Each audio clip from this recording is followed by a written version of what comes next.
نحمده ونصلي على رسوله الكريم اما بعد فاعوذ بالله من الشيطان الرجيم بسم الله الرحمن الرحيم الحمد لله رب العالمين الرحمن الرحيم مالك يوم الدين إياك نعبد وإياك نستعين اهدنا الصراط المستقيم صراط الذين أنعمت عليهم غير المغضوب عليهم ولا الضالين آمين. وقال تبارك وتعالى وَلَقَدْ آتَيْنَا لُقْمَانَ الْحِكْمَةَ أَنِ اشْكُرْ لِلَّهِ وَمَنْ يَشْكُرْ فَإِنَّمَا يَشْكُرُ لِنَفْسِهِ وَمَنْ كَفَرَ فَإِنَّ اللَّهَ غَنِيٌّ حَمِيدٌ. وَإِذْ قَالَ لُقْمَانُ لِابْنِهِ وَهُوَ يَعِظُهُ يَا بُنَيَّ لَا تُشْرِكْ بِاللَّهِ إِنَّ الشِّرْكَ لَظُلْمٌ عَظِيمٌ. صدق اللہ العظیم. رب اشرح لي صدری ویسر لي امری واحلل عقدۃ من لسانی یفقہوا قولی. اللہم ربنا الہمنا رشدنا واعذنا من شرور انفسنا. اللہم ارنا الحق حقا وارزقنا اتباعہ وارنا الباطل باطلا وارزقنا اجتنابہ.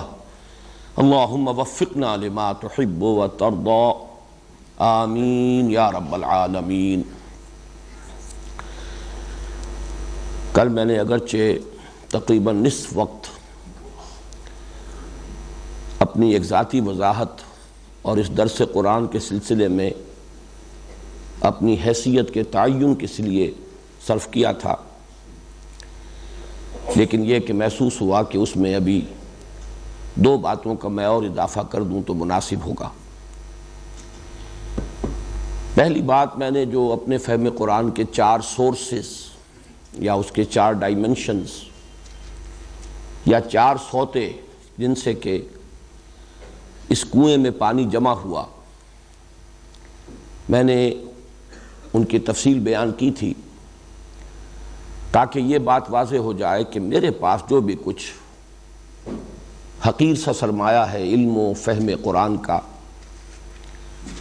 اس کے حدود 4 کہہ لیجئے یا اس کی ڈائمنشنز کیا ہیں، یا یوں کہیے سر سید احمد خان مرحوم کا ایک مصرع ہے جس میں الفاظ آتے ہیں کہ قرآن کے من دارم ہما گفتار معشوق است قرآن کے من دارم. وہ قرآن جو میرے پاس ہے وہ سب کا سب میرے محبوب کا کلام ہے. میں اس وقت اس مصرعے کے بارے میں کچھ تفصیلاً عرض نہیں کرنا چاہتا، اس کا صرف جزو ثانی قرآن کے من دارم، وہ قرآن جو میرے پاس ہے. قرآن تو ایک ہی ہے سب کے پاس، مصحف وہی ہے، اس کے الفاظ وہی ہیں، لیکن یہ کہ فہم کے اور علم کے اعتبار سے مختلف لوگوں میں فرق و تفاوت ہے، زاویہ نگاہ کا فرق ہے، پھر یہ کہ اپنی شعور کی سطح کا فرق ہے، لیول آف کانشسنس سب کا برابر نہیں، مختلف زاویہ نگاہ سے لوگ غور کرتے ہیں، پھر یہ کہ معلومات کا دائرہ سب کا ایک جیسا نہیں. اس اعتبار سے ہر شخص کے پاس اپنا ایک قرآن ہے، یعنی علم و فہم قرآن کا اپنا کچھ اثاثہ ہے، وہ اس کا اپنا سرمایہ ہے. اس کو یوں کہا جا سکتا ہے قرآن کے من دارم، یہ وہ قرآن ہے جو میرے پاس ہے، جو مجھے حاصل ہے. تو اس کے ضمن میں نے وہ 4 سورسز جو ہیں وہ معین کیے، لیکن میں چاہتا ہوں کہ ایک براڈر کانٹیکسٹ بھی آپ کے سامنے رکھ دوں کہ یہ جو 4 سورسز ہیں ان کا تعلق کن کن گوشوں سے ہے. اس ضمن میں صرف یہ تذکرہ کر رہا ہوں کہ 1976 کے دسمبر میں میرا ایک مفصل مضمون شائع ہوا تھا میثاق میں. اس مضمون میں نے پچھلی صدی کے آخری دہائی سے لے کر اور یہ جو 20ویں صدی عیسوی ہے اس کے تقریباً وسط تک جو کام قرآن حکیم کے تراجم اور تفاسیر کے ضمن میں بر عظیم پاک و ہند میں ہوا، اس کا ایک جائزہ پیش کیا تھا. یہ میں عرض کر دوں کہ اس عرصے میں تراجم قرآن اور تفاسیر قرآن پر جتنا کام بر عظیم پاک و ہند میں ہوا ہے دنیا کے کسی اور خطے میں نہیں ہوا. یہ ایک تحریک تھی، اگرچہ اس کے پہلو بہت سے تھے، بہت سی جہتیں تھیں، اس میں بہت سی روئیں ایسی بھی ہیں کہ جو بڑی گمراہی کی طرف نکل گئیں، بعض میں انتہا پسندی اس درجے کی آ گئی کہ وہ مفید سے زیادہ مضر بن گئی، پھر یہ کہ مختلف زاویہ نگاہ جو میں نے عرض کیا ہے وہ ان میں موجود ہیں۔ تو یہ جو ایک ہمارے ہاں تراجم اور تفاسیر قرآن کا کام ہوا ہے اس کا جائزہ تھا، اور یہ بہت پسند آیا تھا مولانا محمد یوسف بن نوری رحمۃ اللہ علیہ کو، انہوں نے ایک ملاقات میں اس کا تذکرہ بھی کیا۔ پھر اسی موضوع پر ایک کتاب انہوں نے عربی میں تصنیف کی تھی، وہ ہدیۃً مجھے عطا کی۔ اس سے بھی زیادہ اہم بات اس مضمون کے بارے میں یہ ہے کہ مولانا محمد زکریا شیخ الحدیث رحمہ اللہ، ان کے بارے میں عبد الملک جامعی، اب ان کا بھی انتقال ہو چکا ہے، مدینہ منورہ میں وہ قیام پاکستان کے فوراً بعد وہاں منتقل ہو گئے تھے، اور وہیں ان کا انتقال ہوا ہے ابھی چند ماہ قبل۔ انہوں نے مجھے خط لکھا کہ یہ مضمون جو ہے اس کا تذکرہ ہوا مولانا زکریا رحمہ اللہ کے مجلس میں، اور انہوں نے مولانا علی میاں سے سوال کیا کہ آپ نے وہ مضمون پڑھا ہے؟ مولانا علی میاں نے فرمایا کہ نہیں، میری نگاہ سے تو نہیں گزرا۔ تو حضرت شیخ الحدیث نے کہا کہ لے جاؤ یہ پرچہ میثاق کا اور یہ مضمون پڑھو، اور پھر پرچہ مجھے واپس ضرور کر دینا۔ بہرحال یہ میں نے دو شہادتیں اس لیے پیش کی ہیں کہ آپ کے ذہن میں آئے کہ وہ مضمون جو ہے اللہ کے فضل و کرم سے بہت جامع ہو گیا تھا۔ اس میں نے یہ تراجم و تفاسیر قرآن کا جو بھی اثاثہ تیار ہوا ہے، 19ویں صدی عیسوی کی آخری دہائی سے شروع ہو کر اور 20ویں صدی عیسوی کے وسط سے بھی کچھ بعد تک، ان کو 3 حصوں میں تقسیم کیا۔ اس کو ذہن میں رکھیے، ایک کو میں کہہ رہا ہوں اس وقت ایکسٹریم لیفٹ، ایک کو ایکسٹریم رائٹ، اور تیسرا ہے درمیانی راہیں۔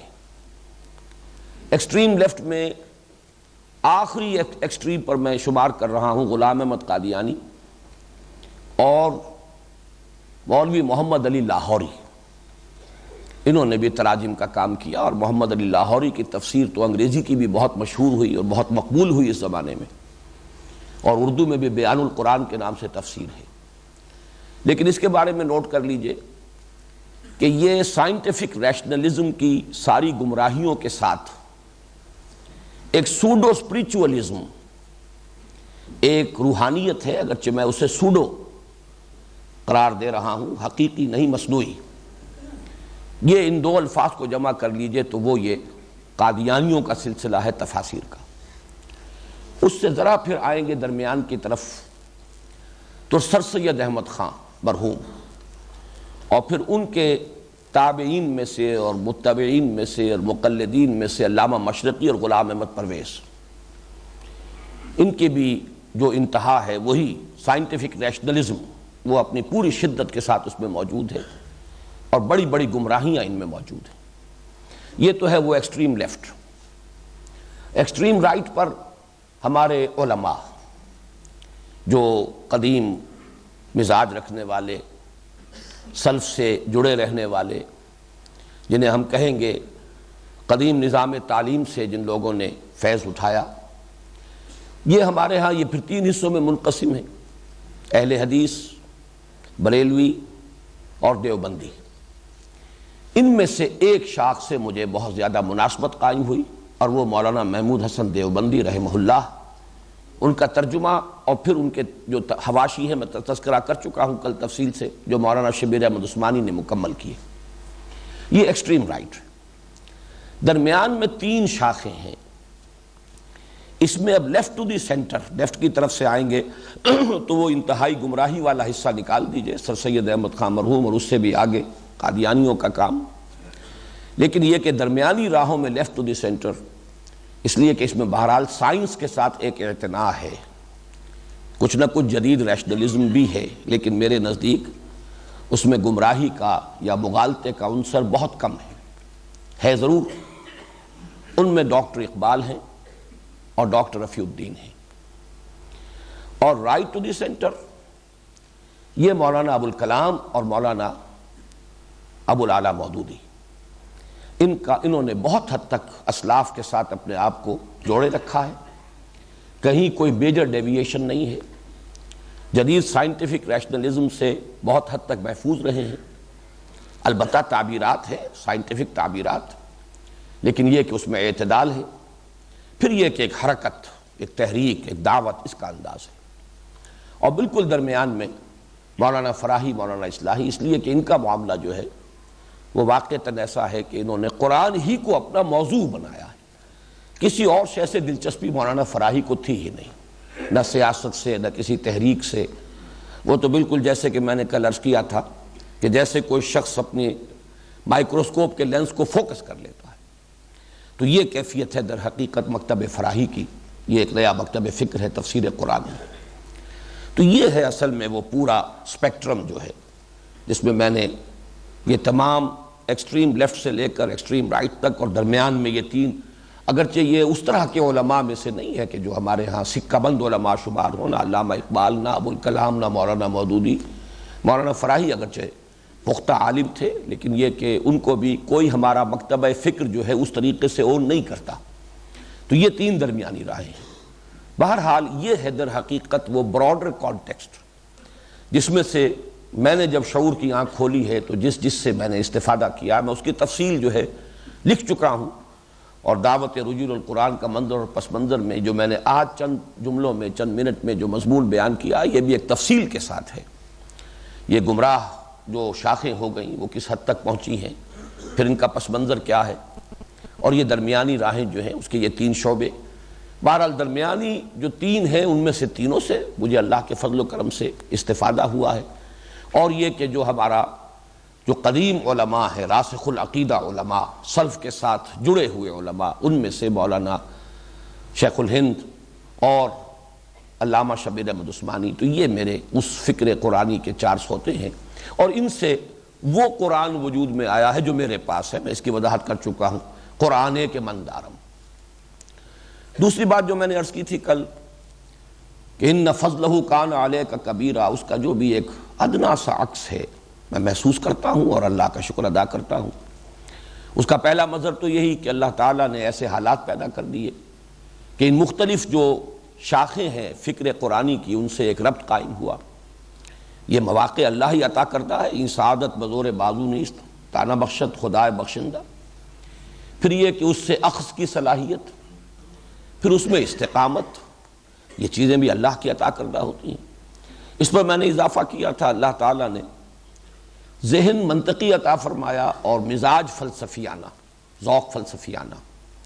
اس پر ایک چیز کا اضافہ کر رہا ہوں، اگرچہ وہ اشارتاً تو بات ہوئی تھی، لیکن میں چاہتا ہوں کہ اہتمام کے ساتھ اس کا تذکرہ کروں۔ اس کا ایک خاص تعلق ہے ہماری قرآن اکیڈمی اور یہ قرآن کالج کے پروگرام سے، کہ تعلیم میری ہوئی سائنس کی۔ اب یہ بھی اللہ تعالیٰ کی طرف سے تھا، میں آپ سے صحیح عرض کر رہا ہوں، it was none of my choice. جب میٹرک کا رزلٹ آیا ہے اور میرے 718 نمبر 850 میں سے یہ 12 جولائی 1947 کو لاہور ہی میں ہم نے اپنا رزلٹ سنا تھا، میں نے آ کر، میرے بڑے بھائی اظہار احمد صاحب ساتھ تھے۔ اب اس کے بعد سوال پیدا ہوا کہ پھر اب کون سی لائن جو ہے اختیار کرنی چاہیے۔ میرا کوئی چوائس نہیں تھا، بھائی جان نہیں طے کیا۔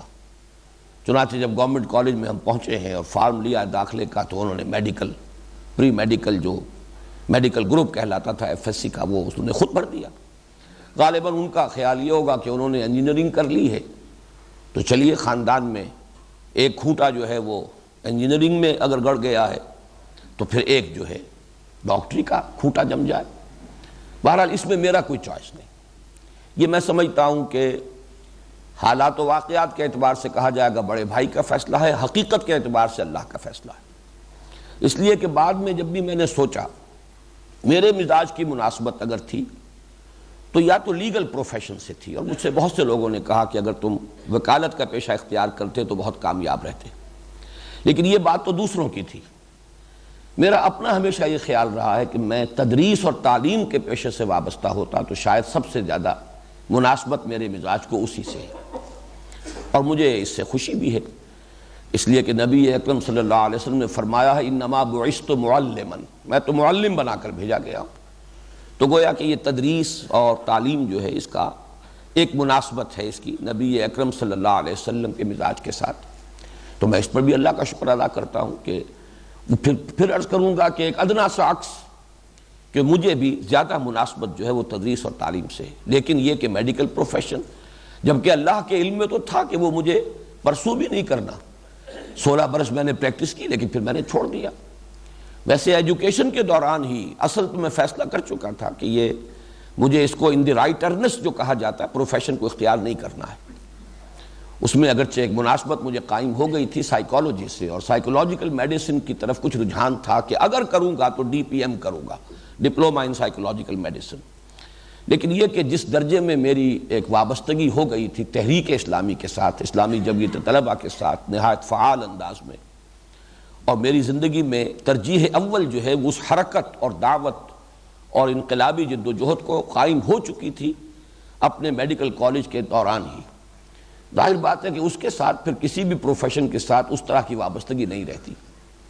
لیکن بعد میں مجھے یہ احساس ہوا، اور اسی کے لیے میں نے یہ چند منٹ آپ کے لیے ہیں اس موضوع پر، کہ ایف ایس سی میڈیکل جو کرتا ہے ہمارے ہاں ہمارے نظام تعلیم میں، اس کا سائنٹیفک علم کا ایک بیک گراؤنڈ ایسا بن جاتا ہے، مبادیات جو ہیں اس کا بڑا براڈ سپیکٹرم ہوتا ہے، جس کو کہ ڈاکٹر رفیع الدین فرمایا کرتے تھے، science of the dead matter and science of the living matter. یہ در حقیقت دو ہیں دائرے، فزکس کیمسٹری، یہ science of the dead matter. اس میں اور بھی ہے، جیولوجی ہے اور کاسمولوجی ہے اور اسٹرانومی ہے، یہ سب ہوں گے، لیکن یہ کہ فزکس کیمسٹری یہ دو اہم گوشے ہیں science of the dead matter کے، اور زوالوجی اور باٹنی یہ science of the living matter. تو گویا کہ سائنس کا جو میدان ہے اس میں جو لوگ صرف پری انجینئرنگ کرتے ہیں ان کا جو ذہن کا ایک بیک گراؤنڈ بنتا ہے وہ محدود رہتا ہے، انہیں حیاتیات کے ساتھ کوئی مناسبت ذہنی قائم نہیں ہوتی۔ حیات کیا ہے، اس کے لوازم کیا ہیں، اس کے فنومینا کیا ہیں، یہ خود اپنی جگہ پر ایک فہم انسانی کا ایک بہت بڑا اور بہت اہم باب ہے۔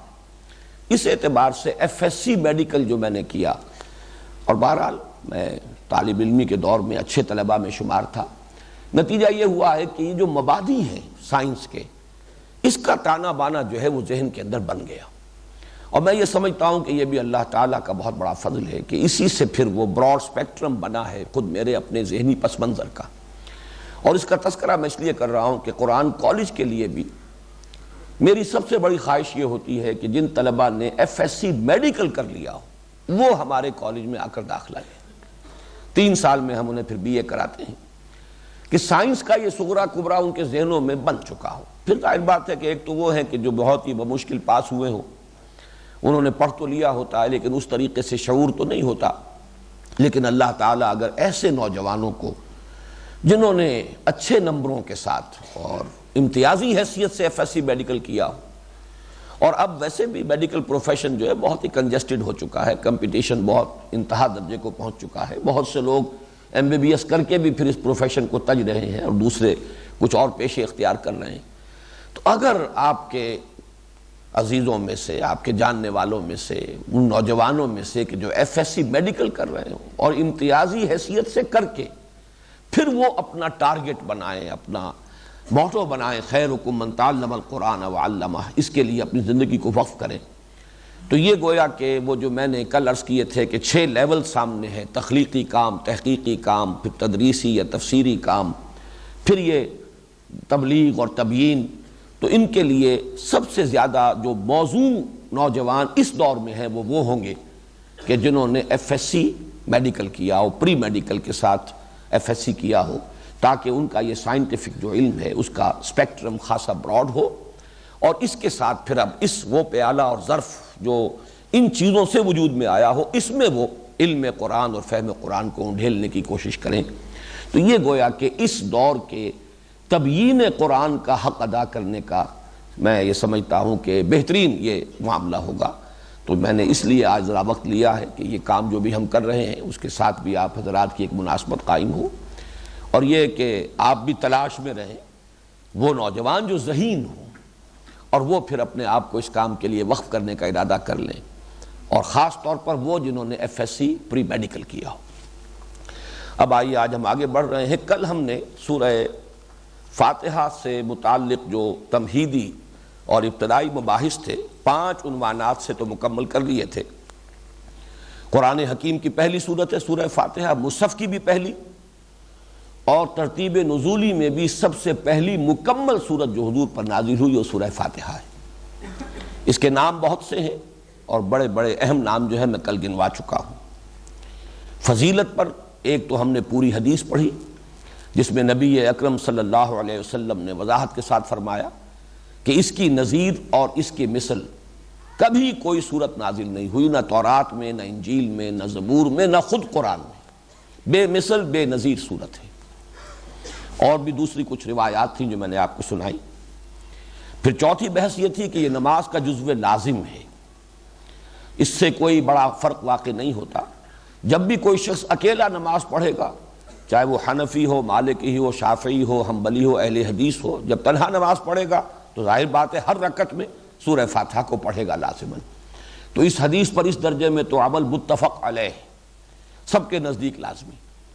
البتہ یہ ہے کہ اختلاف ہو جاتا ہے جب جماعت کی شکل میں پڑھا جا رہا ہو نماز کو، تو آیا امام کی قرات جو ہے کفایت کر جائے گی مقتدی کے لیے یا مقتدیوں کو بھی پڑھنا ہے؟ میرے نزدیک چونکہ بعد کے سوال جواب کے سیشن میں کچھ اس پر رد و قضا ہوئی تھی، میں چاہتا ہوں کہ مزید واضح کر دوں، اس کی قطعاً کوئی اہمیت نہیں۔ اور ہمارے جو یہ ائمہ ہیں جنہوں نے غور و فکر کیا، استنباط کیا ہے، قرآن سے کیا ہے، احادیث نبویہ سے کیا ہے، پھر احادیث میں ترجیح دینی ہوتی ہے کون سی حدیث زیادہ قوی ہے، کون سی راجح ہے، کون سی مرجوح ہے، کون سی ضعیف ہے اور کون سی قوی تر ہے وغیرہ۔ بہرحال یہ جو 3 مسلک ہیں جن میں معتدل مسلک وہ ہے جس پر خود میرا عمل ہے، اور وہ امام مالک رحمہ اللہ کا ہے کہ جب امام جہری رکعت پڑھ رہا ہے اور سورہ فاتحہ بلند آواز سے پڑھتا ہے تو مقتدیوں کو چاہیے کہ سنیں، خاموش رہیں، گویا کہ قرآن مجید کے اس حکم پر عمل کریں، فَإِذَا قُرِئَ الْقُرْآنُ فَاسْتَمِعُوا لَهُ وَأَنصِتُوا۔ جب سری رکعت ہے وہ بھی خاموشی سے پڑھ رہا ہے تو مقتدیوں کو بھی چاہیے کہ وہ پڑھ لیں۔ یہ درمیانی بات ہے۔ ایک انتہائی مسلک جو ہے وہ احناف کا ہے کہ کسی بھی حالت میں مقتدی کو سورہ فاتحہ نہیں پڑھنی، اور دوسرا انتہائی مسلک شوافع کا ہے، ہر حال میں چاہے سری ہو اور چاہے جہری ہو ان میں ہر حال میں مقتدی کو بھی پڑھنا ہے۔ اس کے بعد 5ویں بحث تھی کہ یہ نماز کا صرف جزو لازم ہی نہیں، اصل نماز ہے، اور اس کے لیے یہ حدیث مبارک، حدیث قدسی، کہ اللہ تعالیٰ نے خود سورہ فاتحہ ہی کو الصلاۃ قرار دیا۔ قسمت الصلاۃ بینی و بین عبدی نصفین فنصفہا لی و نصفہا لعبدی۔ میں نے اس نماز کو اپنے اور اپنے بندے کے مابین 2 حصوں میں تقسیم کر لیا ہے، تو اس کا آدھا میرے لیے ہے اور آدھا میرے بندے کے لیے ہے۔ وَلِعَبْدِي مَا سَأَلَ، اور میرے بندے کے لیے ہے جو اس نے مانگا، جو درخواست اس نے کی ہے وہ میں نے منظور کی۔ اس کی مزید شرح بھی ہے، اس کی آپ کو ایک کاپی آج ہدیۃً مل جائے گی، اور یہ ایک تحفہ ہوگا ہماری طرف سے، اس کو سامنے رکھیے، اس حدیث کو یاد کیجئے۔ پھر اس کی جو تاثیر ہے سورہ فاتحہ کی، کہ واقعتاً اگر قلب کی گہرائی سے یہ الفاظ نکل رہے ہوں، اور قلب کے ساتھ ہی نوٹ کیجئے شعور کی گہرائی۔ انسان میں یہ 2 فیکلٹیز ہیں جو ٹاپ پر ہیں، ہیڈ اینڈ ہارٹ، قلب اور عقل، دل و دماغ، ان دونوں کی ہم آہنگی کے ساتھ اور دونوں کی گہرائیوں سے جب یہ اس سورہ مبارکہ کے الفاظ کسی نمازی کی زبان سے ادا ہوں تو تاثیر کا یہ عالم ہے کہ افلاک سے آتا ہے نالوں کا جواب آخر، کرتے ہیں خطاب آخر، اٹھتے ہیں حجاب آخر۔ اللہ تعالیٰ ایک ایک لفظ کے ساتھ گویا کہ جواب دیتے ہیں۔ اذا قال العبد، جب بندہ یہ کہتا ہے الحمدللہ رب العالمین، قال اللہ تعالیٰ، اللہ تعالیٰ فرماتا ہے حمدنی عبدی، میرے بندے نے میری حمد کی، میری تعریف کی۔ وَإِذَا قَالَ الْعَبْدُ الرحمن الرحیم، یقول اللہ تعالیٰ اثنى علی عبدی، میرے بندے نے میری ثنا کی۔ جب بندہ کہتا ہے مالک یوم الدین، اللہ تعالیٰ فرماتا ہے مجدنی عبدی، میرے بندے نے میری تمجید کی، میری بزرگی بیان کی۔ جب بندہ کہتا ہے ایاک نعبد و ایاک نستعین، اللہ فرماتا ہے ھذا ما بینی و بین عبدی، یہ ہے میرے اور میرے بندے کے مابین۔ میں نے کل لفظ استعمال کیا تھا، یہاں مصافحہ ہو رہا ہے، یہاں معاہدہ ہو رہا ہے، یہاں مبایعت ہے، بیعت ہو رہی ہے اللہ کے ساتھ۔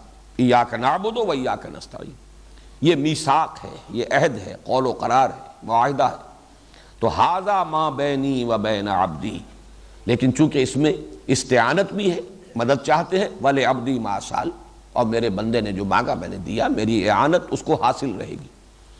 اور جب بندہ کہتا ہے اہدنا الصراط المستقیم صراط الذین انعمت علیہم غیر المغضوب علیہم ولا الضالین، قال اللہ تعالی، اللہ فرماتا ہے ھذا لعبدی، یہ کل کی کل یہ 3 آیات میرے بندے کے لیے ہیں۔ وَلِعَبْدِي مَا سَأَلَ، ہدایت اس کی ضرورت ہے، اس کی اس نے درخواست کی ہے، منعم علیہم میں شامل ہونے کی اس کی خواہش ہے، مغضوب علیہم سے بچنے کا اس کا ارادہ ہے، ضالین کے زمرے میں وہ شامل نہیں ہونا چاہتا۔ یہ سب میرے بندے کی احتیاج ہے، اور میں نے دیا اپنے بندے کو جو اس نے مجھ سے مانگا، گرانٹڈ، یہ اللہ کی طرف سے عطا ہو گیا۔ وَلِعَبْدِي مَا سَأَلَ، تو یہ روایت ہے مسلم شریف کی، اور حضرت ابو ہریرہ اس کے راوی ہیں۔ اب ہے آج کا ہمارا موضوع، چھٹا عنوان ہے، اور یہ اس کے بنیادی مباحث میں سے آخری لیکن اہم ترین موضوع ہے۔ اس سورہ مبارکہ کا جو اصل مضمون ہے وہ کیا ہے، اور اس کے لیے اصل میں ذہن میں یہ رکھیے کہ یہ معین کیا جائے کہ یہ کس لیول پر بات کر رہی ہے، اور قرآن حکیم کا اصل مخاطب کون ہے۔ ویسے تو ہم کہیں گے یہ ھدی للناس، تمام انسانوں کے لیے ہدایت اور رہنمائی بن کر آئی ہے یہ قرآن مجید، یہ کتاب اللہ کی، لیکن یہ ہے کہ ہر کتاب اپنا ایک معین کرتی ہے کہ اصل اس کا ہدف کون ہے، اصل مخاطب کون ہے، اصل گفتگو کس سے ہو رہی ہے۔ اصل میں اسی کو جب ہم معین کریں گے تو یہ بات سامنے آئے گی کہ حکمت قرآنی کی اساس کیا ہے، قرآن مجید کی حکمت کا نقطۂ آغاز کیا ہے، اور اسی سے یہ بات جو ہے واضح ہوگی جو کل ہم نے ناموں کے ضمن میں یہ بات سمجھی اور معلوم کی کہ اسے اساس القرآن بھی کہا گیا، ام القرآن بھی کہا گیا، قرآن کی جڑ ہے، قرآن کی بنیاد ہے، قرآن کی اساس ہے۔ کس معنی میں، کس اعتبار سے؟ تو اس کا تعین ہوگا، اور اس بات کی نشاندہی ہوگی اس سے کہ ہم معین کریں کہ قرآن کا اصل مخاطب کون ہے۔ باقی لوگ طبعاً مخاطب ہو جائیں گے، اصلاً مخاطب، طبعاً مخاطب، یہ 2 الفاظ ذہن میں رکھ لیجئے۔ تو میں وہ چند الفاظ میں پہلے معین کر دوں، قرآن کے اصل مخاطب وہ سلیم الفطرت اور سلیم العقل انسان ہے جو حقیقت کا اجمالی ادراک از خود کر لیتے ہیں، لیکن پھر عملی ہدایت کے طالب ہوتے ہیں۔ اب یہاں ہدایت کو 2 حصوں میں تقسیم کر لیجئے، ایک نظری ہدایت ہے، آپ کہہ سکتے ہیں سمجھانے کے لیے فلسفیانہ ہدایت، یہ کائنات کیا ہے، اس کی حقیقت کیا ہے، یہ خود بخود بنی ہے یا کسی نے بنائی ہے، جو کچھ ظواہر اور مظاہر ہیں بس یہی کچھ ہے، یا ان مظاہر کے پیچھے کوئی اور حقیقت کبریٰ ہے جو چھپی ہوئی ہے۔ پھر یہ کہ ہماری زندگی کی حقیقت کیا ہے، خیر اور شر کوئی مستقل چیزیں ہیں یا صرف only thinking makes it so والی بات ہے، nothing is good or bad, only thinking makes it so، یا یہ کہ واقعتاً خیر اور شر مستقل کوئی اقدار ہیں۔ پھر اگر اقدار ہیں خیر اور شر تو پھر ان کا نتیجہ کوئی نکلے گا، کہاں نکلے گا؟ اس دنیا میں تو بظاہر الٹے نتیجے بھی نکلتے نظر آتے ہیں، خیر کا نتیجہ لازماً خیر نکلتا شاذ ہی نظر آتا ہے کہیں، بلکہ یہ کہ لینے کے دینے پڑ جاتے ہیں۔ آپ بھلائی کیجئے تو ضروری نہیں کہ آپ کے ساتھ بھلائی ہو، آپ کے ساتھ ہو سکتا ہے کہ برائی ہو، بلکہ یہ کہ دنیا کا عام جو مشاہدہ وہ تو یہی ہے کہ گندم از گندم بے رویت جو سے جو والا معاملہ نہیں۔ اس اعتبار سے حقیقت ہے کیا، یہ جو ایمان کا اصل موضوع ہے، جس پر کہ 5 میں نے لیکچرز دیے تھے اسی سال حقیقت ایمان کے عنوان سے، تو یہ ہے اصل میں وہ ہدایت نظری۔ قرآن مجید کا موقف یہ ہے کہ یہ ہدایت نظری یا ہدایت فکری یا یہ علم حقیقت فطرت انسانی میں ودیت شدہ موجود ہے، اس کے لیے انسان خارج سے کسی مدد کا محتاج نہیں ہے۔ یہ بات ذرا نوٹ کر لیجئے، میں بہت زور دے کر کہہ رہا ہوں، یہ ہدایت فطرت میں ہے، ودیت شدہ ہے، انسان کو اللہ نے دنیا میں بھیجا ہے، یہ ہدایت دے کر بھیجا ہے، یہ اس کی فطرت میں، اور اس کو صحیح معین کیجئے تو روح انسانی میں یہ جملہ حقائق موجود ہیں، یہ پوری معرفت، یہ پورا فہم، یہ پورا علم موجود ہے۔ البتہ پھر اس کی ایکسفولیشن ہوتی ہے، اور ایکسفولیشن ہوگی کہ صحیح الفطرت یا سلیم الفطرت انسان اگر ساتھ ہی صحیح العقل بھی ہو اور سلیم العقل بھی ہو، تو جب وہ غور و فکر کے مراحل طے کرتا ہے تو ان حقائق تک خود اس کی رسائی ہو جاتی ہے۔ یہ ہے در حقیقت وہ بات جس کو میں ذرا تھوڑا سا مزید وضاحت کے ساتھ سمجھانا چاہوں گا۔ میں نے دو الفاظ استعمال کیے ہیں، فطرت اور عقل، اور پھر دو ہی الفاظ مزید، صحیح الفطرت صحیح العقل، یا سلیم الفطرت سلیم العقل۔ سلیم کا لفظ بھی عربی زبان میں آتا ہے سلامتی، سالم، کوئی چیز سالم ہے، ٹوٹی نہیں ہے، اور صحیح ہے۔ سلیم اس کو بھی کہتے ہیں کہ کوئی اس پر حملہ آور نہ ہو گیا ہو، کوئی اور شے اس کے اوپر غالب نہ ہو گئی ہو، محفوظ ہو۔ تو فطرت اپنی اصلیت پر اگر محفوظ ہے، برقرار ہے، سلیم ہے، صحیح ہے، اور عقل اگر اس پر کوئی حجابات طاری نہیں ہو گئے، اگر اس پر خواہشات شہوات کے پردے نہیں پڑ گئے، اگر اس پر عصبیت کی پٹیاں نہیں بن گئیں، تو وہ عقل جو ہے وہ عقل ہے عقل سلیم اور عقل صحیح۔ ان دونوں کے امتزاج سے، اور اس کے لیے نوٹ کر لیجئے، فطرت کے لیے قرآن مجید میں الفاظ آئے ہیں، سورہ روم کی آیت نمبر 30 ہے، فطرت اللہ التی فطر الناس علیہا۔ اس کو فطرت اللہ کہا گیا، اللہ کی فطرت، اسی پر اللہ نے انسانوں کو بنایا ہے۔ اور انسانوں کو بنانے سے مراد کیا ہے؟ ارواح انسانیہ جو ہے در حقیقت وہ فطرت اللہ سے متعلق ہے۔ یہ اجساد جو ہیں یہ حیوانات کے عالم میں سے ہیں، اور ان کے تقاضے تو وہی ہیں جو حیوانات کے ہیں، وہی حیوانی جبلتیں ہیں، وہی حیوانی داعیات ہیں، وہی اینیمل انسٹنکٹس ہیں۔ لیکن ارواح انسانیہ جو ہیں ان کا تعلق اس عالم سفلی سے، عالم خاکی سے نہیں ہے، بلکہ اس عالم علوی سے ہے، اور وہ ہے اصل میں روح۔ یسألونک عن الروح قل الروح من امر ربی، اور وہ ہے فطرت اللہ۔ اسی طرح حدیث میں بھی لفظ آیا ہے، حضور نے فرمایا کل مولود یولد علی الفطرہ فابواہ یہودانہ او یمجسانہ او ینصرانہ۔ ہر بچہ نسل انسانی کا جو پیدا ہوتا ہے وہ فطرت پہ پیدا ہوتا ہے۔ اب اگر یہ فطرت سالم رہے، سلیم رہے، تو وہ مسلمان ہی ہوگا، مومن ہی ہوگا۔ لیکن یہ اس کے والدین ہیں جو اسے یہودی یا مجوسی یا نصرانی بنا لیتے ہیں۔ یعنی یہ اضافی اثرات ہیں، یہ پردے پڑتے ہیں ماحول کے، تعلیم کے۔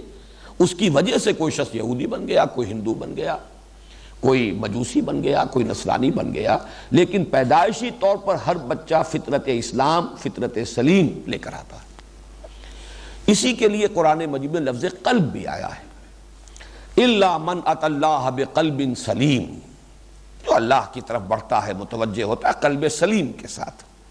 اور سورہ صافات کی آیت نمبر 84 میں فرمایا حضرت ابراہیم کے بارے میں، اذ جاء ربہ بقلب سلیم، وہ قلب سلیم کے ساتھ اپنے رب کی طرف متوجہ ہوا۔ یہ میں نے قرآن مجید سے 3 شواہد، ایک تو یہ کہ فطرت اللہ، قلب سلیم، اور حدیث سے کل مولود یولد علی الفطرہ، یہ ہے در حقیقت فطرت صحیح، فطرت سلیم۔ عقل جو ہے اللہ تعالیٰ نے بہت بڑی شے انسان کو دی ہے، اس میں کوئی شک نہیں۔ اس عقل کے بارے میں اگرچہ ہمارے ہاں بہت سی جو ہے صوفی مزاج بزرگ جو ہیں اس کی نفی کرنے پر جب آتے ہیں تو انتہا پسندی کا شکار وہ بھی ہو جاتے ہیں۔ ہر طرف جو ہے آپ کو نظر آئے گا ایکسٹریمزم، لیکن بڑی اس کے اندر جو معتدل اور درمیانی بات ہے وہ یہ ہے کہ عقل بہت بڑی شے ہے، لیکن محض عقل جو ہے انسان کو کفایت نہیں کرتی۔ کہاں کفایت نہیں کرتی وہ میں بعد میں بیان کروں گا، لیکن یہ کہ اس کو یہ نہیں سمجھنا چاہیے کہ یہ انسان کی رہنمائی کرتی ہی نہیں۔ یقیناً انسان کی رہنمائی کرتی ہے، لیکن اس کی کچھ لیمیٹیشنز ہیں، اس کی کچھ حدود ہیں، ان حدود سے آگے وہ نہیں بڑھ سکے گی۔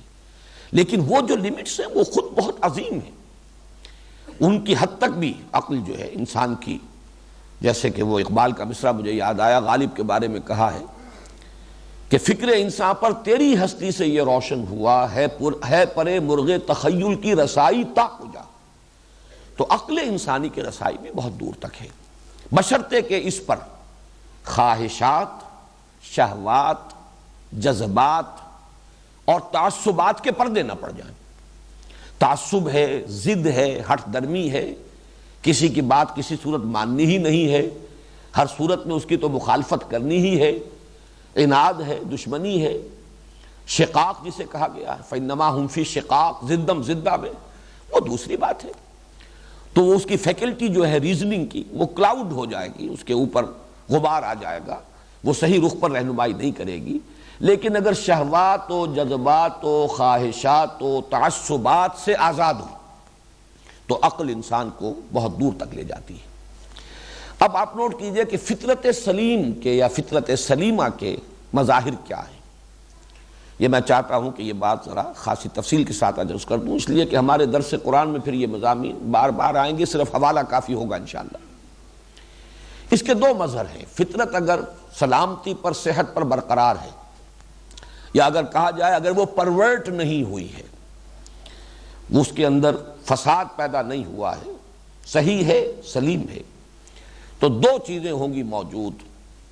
ایک ہے جذبہ شکر اور جذبہ رحم۔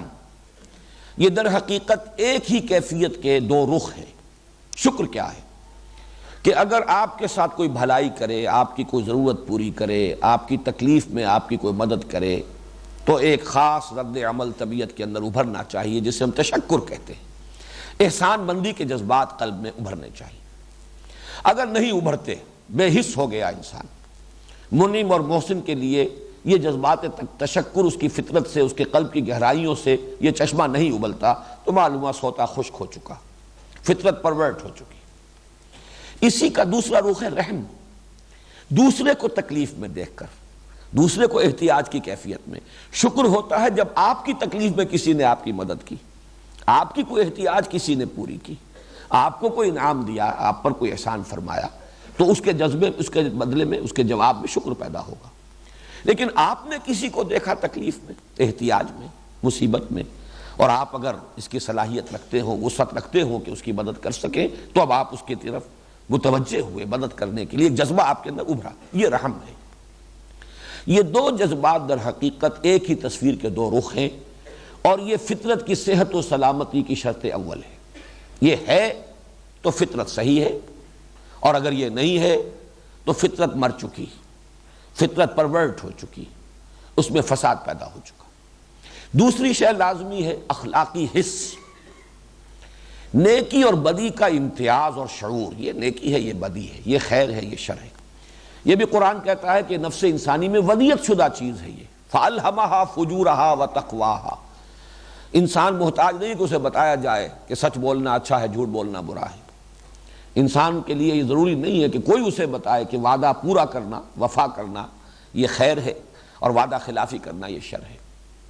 انسان کو بتانے کی ضرورت نہیں ہے، انسان جانتا ہے۔ والدین کے ساتھ حسن سلوک یہ خیر ہے، اور اگر ان کے ساتھ انسان اس کے برعکس روش اختیار کرتا ہے، بدسلوکی کرتا ہے، بے ادبی کرتا ہے، تو یہ شر ہے۔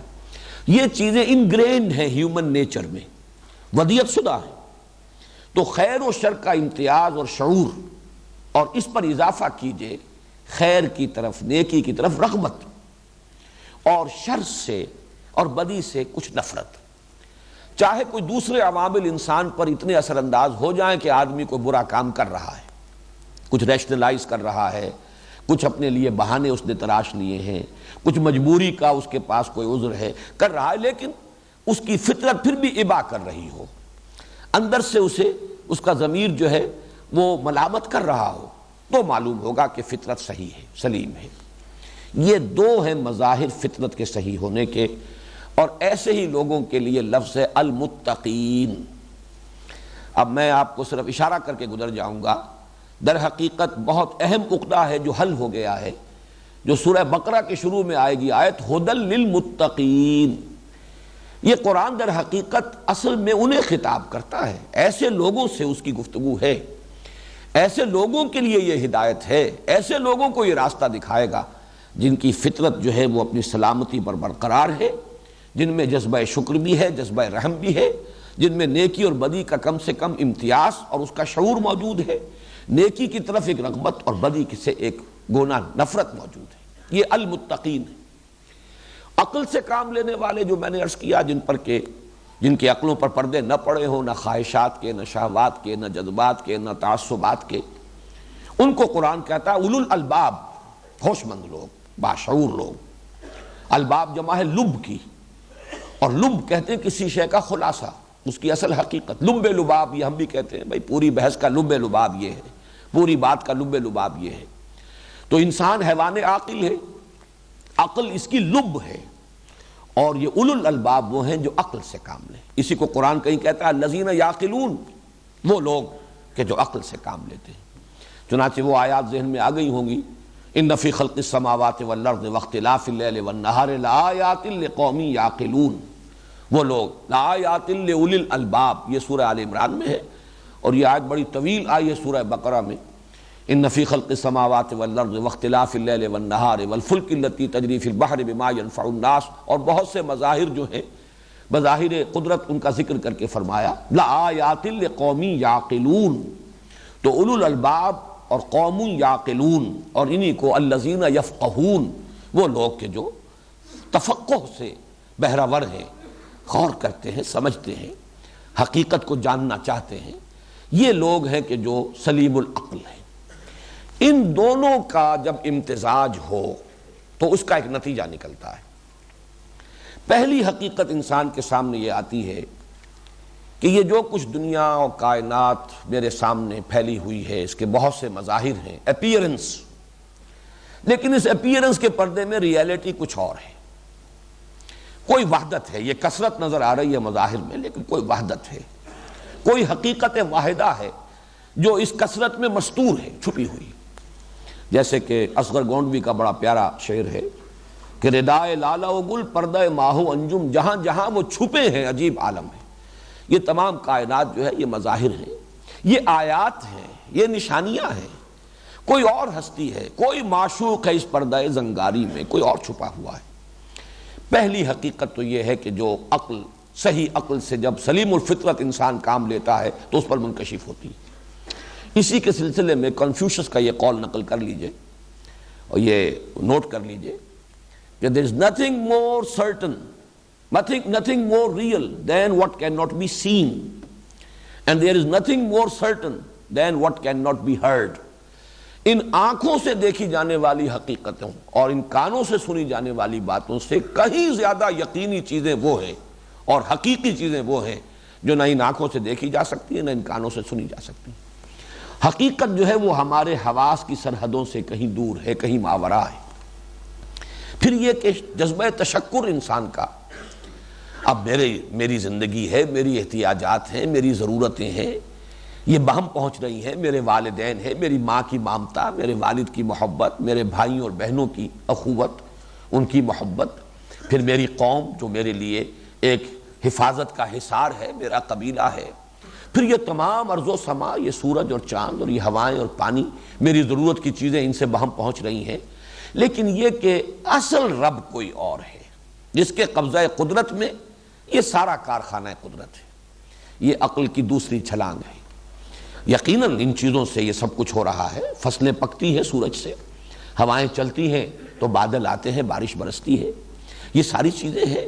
لہذا جو میری ضروریات فراہم ہو رہی ہیں وہ سلسلہ اسباب کا طویل ایک ہے، ایک کڑیوں پر مشتمل ایک سلسلہ ہے۔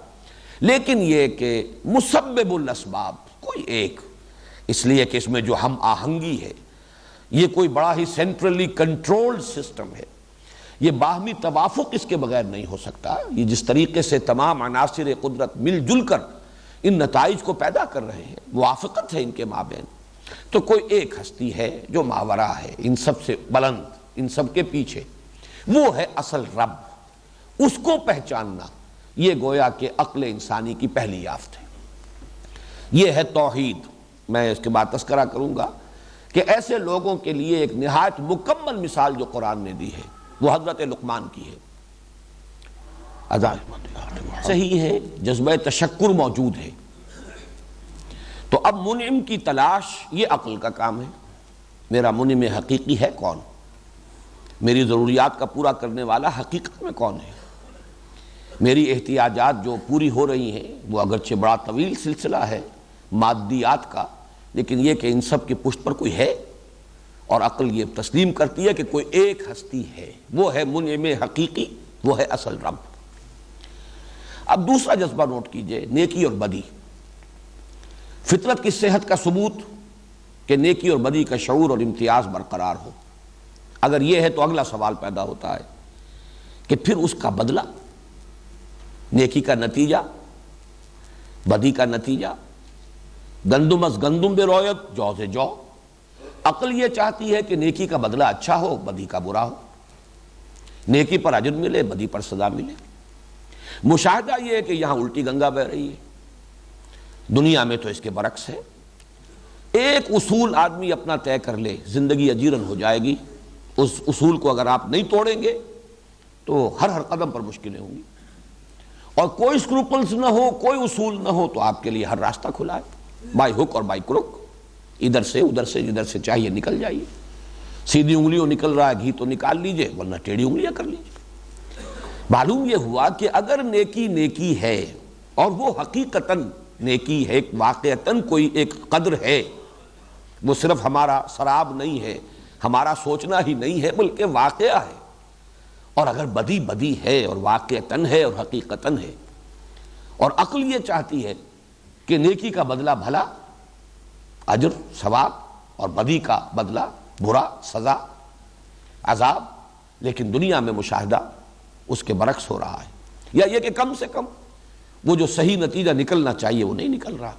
یہ ہے وہ شے کہ جو اب اس صاحب عقل اور صاحب سلیم الفطرت انسان کو یہاں تک پہنچائے گا کہ یہ عالم ناقص ہے، حیات دنیاوی ناقص ہے، ایک اور عالم، ایک اور زندگی لازم ہے کہ ہو، جس میں مجازات کا قانون پورے طور پر بروئے کار آئے، بدلہ ملے، بھلائی کا بھلا بدلہ ملے اور برائی کی بری سزا ملے، اور بھرپور ملے۔ اس کے اپنے نوابیس ہوں گے، اس کے اپنے قوانین ہوں گے، جن میں کہ بھلائی کا بدلہ بھی پورا پورا ظاہر ہو سکے اور برائی کی سزا بھی پوری پوری مل سکے۔ اس لیے کہ اس دنیا میں تو ہم دیکھتے ہیں کہ ہٹلر جیسے لوگ، چنگیز خان جیسے لوگ لاکھوں کروڑوں انسانوں کی ہلاکت کا جو سبب بن گئے، انہیں کیا سزا دی جا سکتی تھی؟ وہ تو ہٹلر نے ایک اپنی انگلی کی ذرا سی حرکت سے ٹریگر دبایا ہے اور ختم ہو گیا، سزا کیا ملی اسے؟ اس کا تو اگر سکیلپل لے کر اور فورسپس لے کر ایک ایک ریشہ علیحدہ کیا جاتا اس کے وجود کا، تب بھی اس کے جرائم کی سزا تو اسے نہ مل سکتی۔ تو کوئی اور عالم ہونا چاہیے کہ جس میں بھرپور سزا ملے، اور جیسے کہ میں اب تعرف الاشیاء بازدادہا کے حوالے سے عرض کر رہا ہوں، حضور صلی اللہ علیہ وسلم سے جو خیر دنیا میں پھیلا اور پھیل رہا ہے اور تا قیامت پھیلے گا، اس کا بدلہ آپ کو کیسے دیا جا سکتا ہے؟ کوئی عالم ایسا ہو جس کی اپنی ڈائمنشنز علیحدہ ہی ہو، جو غیر محدود ہو، ابدی ہو، وہیں وہ بدلہ جو ہے ظاہر ہو سکتا ہے۔ اس سے یہ دوسری حقیقت جو ہے، ایک دوسرا عالم، ایک دوسری زندگی، قانون مجازات جس کے اندر پورا پورا بھرپور طور پر ظاہر ہو سکے، یہ دوسرا نتیجہ ہے۔ ایک سلیم الفطرت انسان اپنی عقل سلیم کی رہنمائی میں سفر کر رہا ہے۔ تیسرا منطقی نتیجہ کہ اگر ایسا ہے، کوئی ہستی ہے، ایک ذات ہے، وہی ہے پالنہار، وہی پروردگار، وہی مسبب الاسباب، اور ایک عالم ہے، دوسرا زندگی ہے جس میں بدلہ مل کر رہے گا، تو پھر اب منطقی تقاضا یہ ہے کہ انسان اسی ہستی سے لو لگائے، اسی کا ہو کر جیے۔ ان صلاتی و نسکی و محیای و مماتی للہ رب العالمین، اسی کا ہو کر رہ جائے، اسی سے لو لگائے، اسی سے محبت کرے، اسی کا کہنا مانے، اسی کے حکم پر چلے۔ یہ ساری کیفیت جو ہے یہ اس کا منطقی تقاضا ہے، لازمی تقاضا ہے۔ یہ تین موٹے موٹے نتیجے اپنے ذہن میں قائم کر لیجئے کہ سلیم الفطرت انسان، کوئی کتاب اس نے آسمانی نہ پڑھی ہو، کسی نبی کی دعوت اس تک نہ پہنچی ہو، یہ جو کچھ فطرت میں ودیت کیا ہوا ہے اس کے اللہ نے، اس کی روشنی میں عقل انسانی جب سفر کرے گی تو یہاں تک تو انسان خود پہنچ جائے گا۔ البتہ آگے اب اسے محسوس ہوگا، عقل ہی یہ بتائے گی کہ عملی اعتبار سے کیا کروں کیا نہ کروں، انفرادی زندگی میں بھی، اجتماعیت زندگی میں خاص طور پر، اعتدال کا راستہ، قدم قدم پر دو راہیں ہیں، تراہیں ہیں، چوراہے ہیں، ذرا سا غلط رخ مڑ جائے انسان تو وہ جو شعر ہے کہ رفتم کے خار از پاکشم محمل نہا شد از نظر، یک لحظہ غافل گشتم و صد سالہ راہم دور شد، ایک غلط موڑ جو ہے کہیں سے کہیں لے جائے گا۔ لہذا زندگی کے عملی راستوں میں سیدھا راستہ، معتدل راستہ، صراط السوی، صراط المستقیم، معتدل کہتے ہیں کہ جو سوی خط استوا ہے کہ جو ہمارے اس کرۂ ارضی کو برابر دو حصوں میں تقسیم کرتا ہے، اس کے عین بیچوں بیچ گزر رہا ہے، معتدل، درمیانی، اور صراط مستقیم سیدھا راستہ۔ یہ ہے وہ بات کہ جہاں آ کر انسان خود عقل انسانی جو ہے وہ یہ ماننے پر مجبور ہے کہ مجھے اس کے ضمن میں رہنمائی درکار ہے، کیا کروں کیا نہ کروں۔ بہت کچھ انسان کی اپنی جو اخلاقی حص ہے اسے بتا دے گی، لیکن بڑے بڑے باریک مسائل، بڑی بڑی الجھنیں، بڑے بڑے ڈائلیماز ہیں، عقدہائے لا ینحل ہیں۔ عورت اور مرد میں کیا توازن ہو اختیار کا اور حقوق کا، اختیارات اور حقوق کا توازن ذرا بگڑ جائے گا، تمدن خراب ہو جائے گا، فساد ہو جائے گا۔ اسی طریقے سے فرد اور اجتماعیت میں حقوق اور فرائض کا کیا توازن ہو، اگر فرد کی طرف جھک جائے گا انارکی تک جا سکتی ہے بات، اور اگر اجتماعیت کو زیادہ حقوق دے دیے جائیں تو ایک ٹوٹلیٹیرین سوسائٹی، ایک جبر محض کی کیفیت پیدا ہو جائے گی۔ نقطہ عدل کہاں ہے؟ سرمایہ اور محنت، نقطہ عدل کہاں ہو؟ سرمایہ کا طرف ذرا پلڑا جھک جائے تو مزدور پر ظلم ہوتا، اور اگر مزدور کو زیادہ حقوق دے دیے جائیں تو سرمایہ شاہی ہو جاتا ہے، پیچھے ہٹ جاتا ہے، اس لیے کہ پھر اس کے لیے انسینٹیو باقی نہیں رہتا۔ یہ ساری وہ پیچیدگیاں ہیں کہ جو تمدن کے بڑے ہی سمجھیے کہ الجھے ہوئے مسائل ہیں۔ اس میں عملی گزرگاہیں، یہ لفظ آ رہا ہے زبان پر، زندگی کی عملی گزرگاہوں میں صراط مستقیم اور صراط السوی، یہ ہے احتیاج انسان کی۔ اور یہاں گویا کہ سورہ فاتحہ نے یہ کیفیت برقرار رکھی ہے کہ اس کا نصف اول ترجمانی کر رہا ہے فطرت صحیحہ اور عقل سلیم کی۔ یہی وجہ ہے کہ یہاں لفظ قل نہیں آیا۔ میں نے کل آپ سے عرض کیا تھا کہ معوذتین سے اگر اس کا تقابل کریں گے، وہاں قل آیا، قل اعوذ برب الفلق، قل اعوذ برب الناس۔ یہ بھی ایک دعا ہے، یہ تو ہم کل سمجھ چکے اچھی طرح سے، بلکہ اصل دعا یہی ہے، جامع ترین دعا یہی ہے، نماز کا جزو لازم یہی ہے، اصل نماز یہی ہے۔ لیکن اللہ نے یہ نہیں فرمایا قل الحمدللہ رب العالمین، قل الحمدللہ رب العالمین، اگرچہ یہ اسلوب بھی موجود ہے۔ سورہ کہف شروع ہوئی ہے الحمدللہ الذی، اور ویسے سورہ بنی اسرائیل ختم ہوئی ہے قل الحمدللہ الذی لم یتخذ ولدا ولم یکن لہ شریک فی الملک ولم یکن لہ ولی من الذل وکبرہ تکبیرا، یہ سب کچھ ہے۔ لیکن یہاں تو الحمدللہ رب العالمین الرحمن الرحیم، گویا کہ ایک سلیم الفطرت صحیح العقل انسان کہے گا، خود کہے گا، یہ اس کی اپنی باطنی کیفیت ہے، یہ اس کے اپنے خیالات ہیں، چاہے وہ ان کو الفاظ کا جامہ پہنانے پر قادر نہ ہو۔ آپ بسا اوقات محسوس کرتے ہیں کہ میں کچھ اظہار معافی ضمیر نہیں کر پا رہا، میں اپنے آپ کو صحیح طور پہ ایکسپریس نہیں کر پا رہا، یہ آپ کا احساس ہوتا ہے۔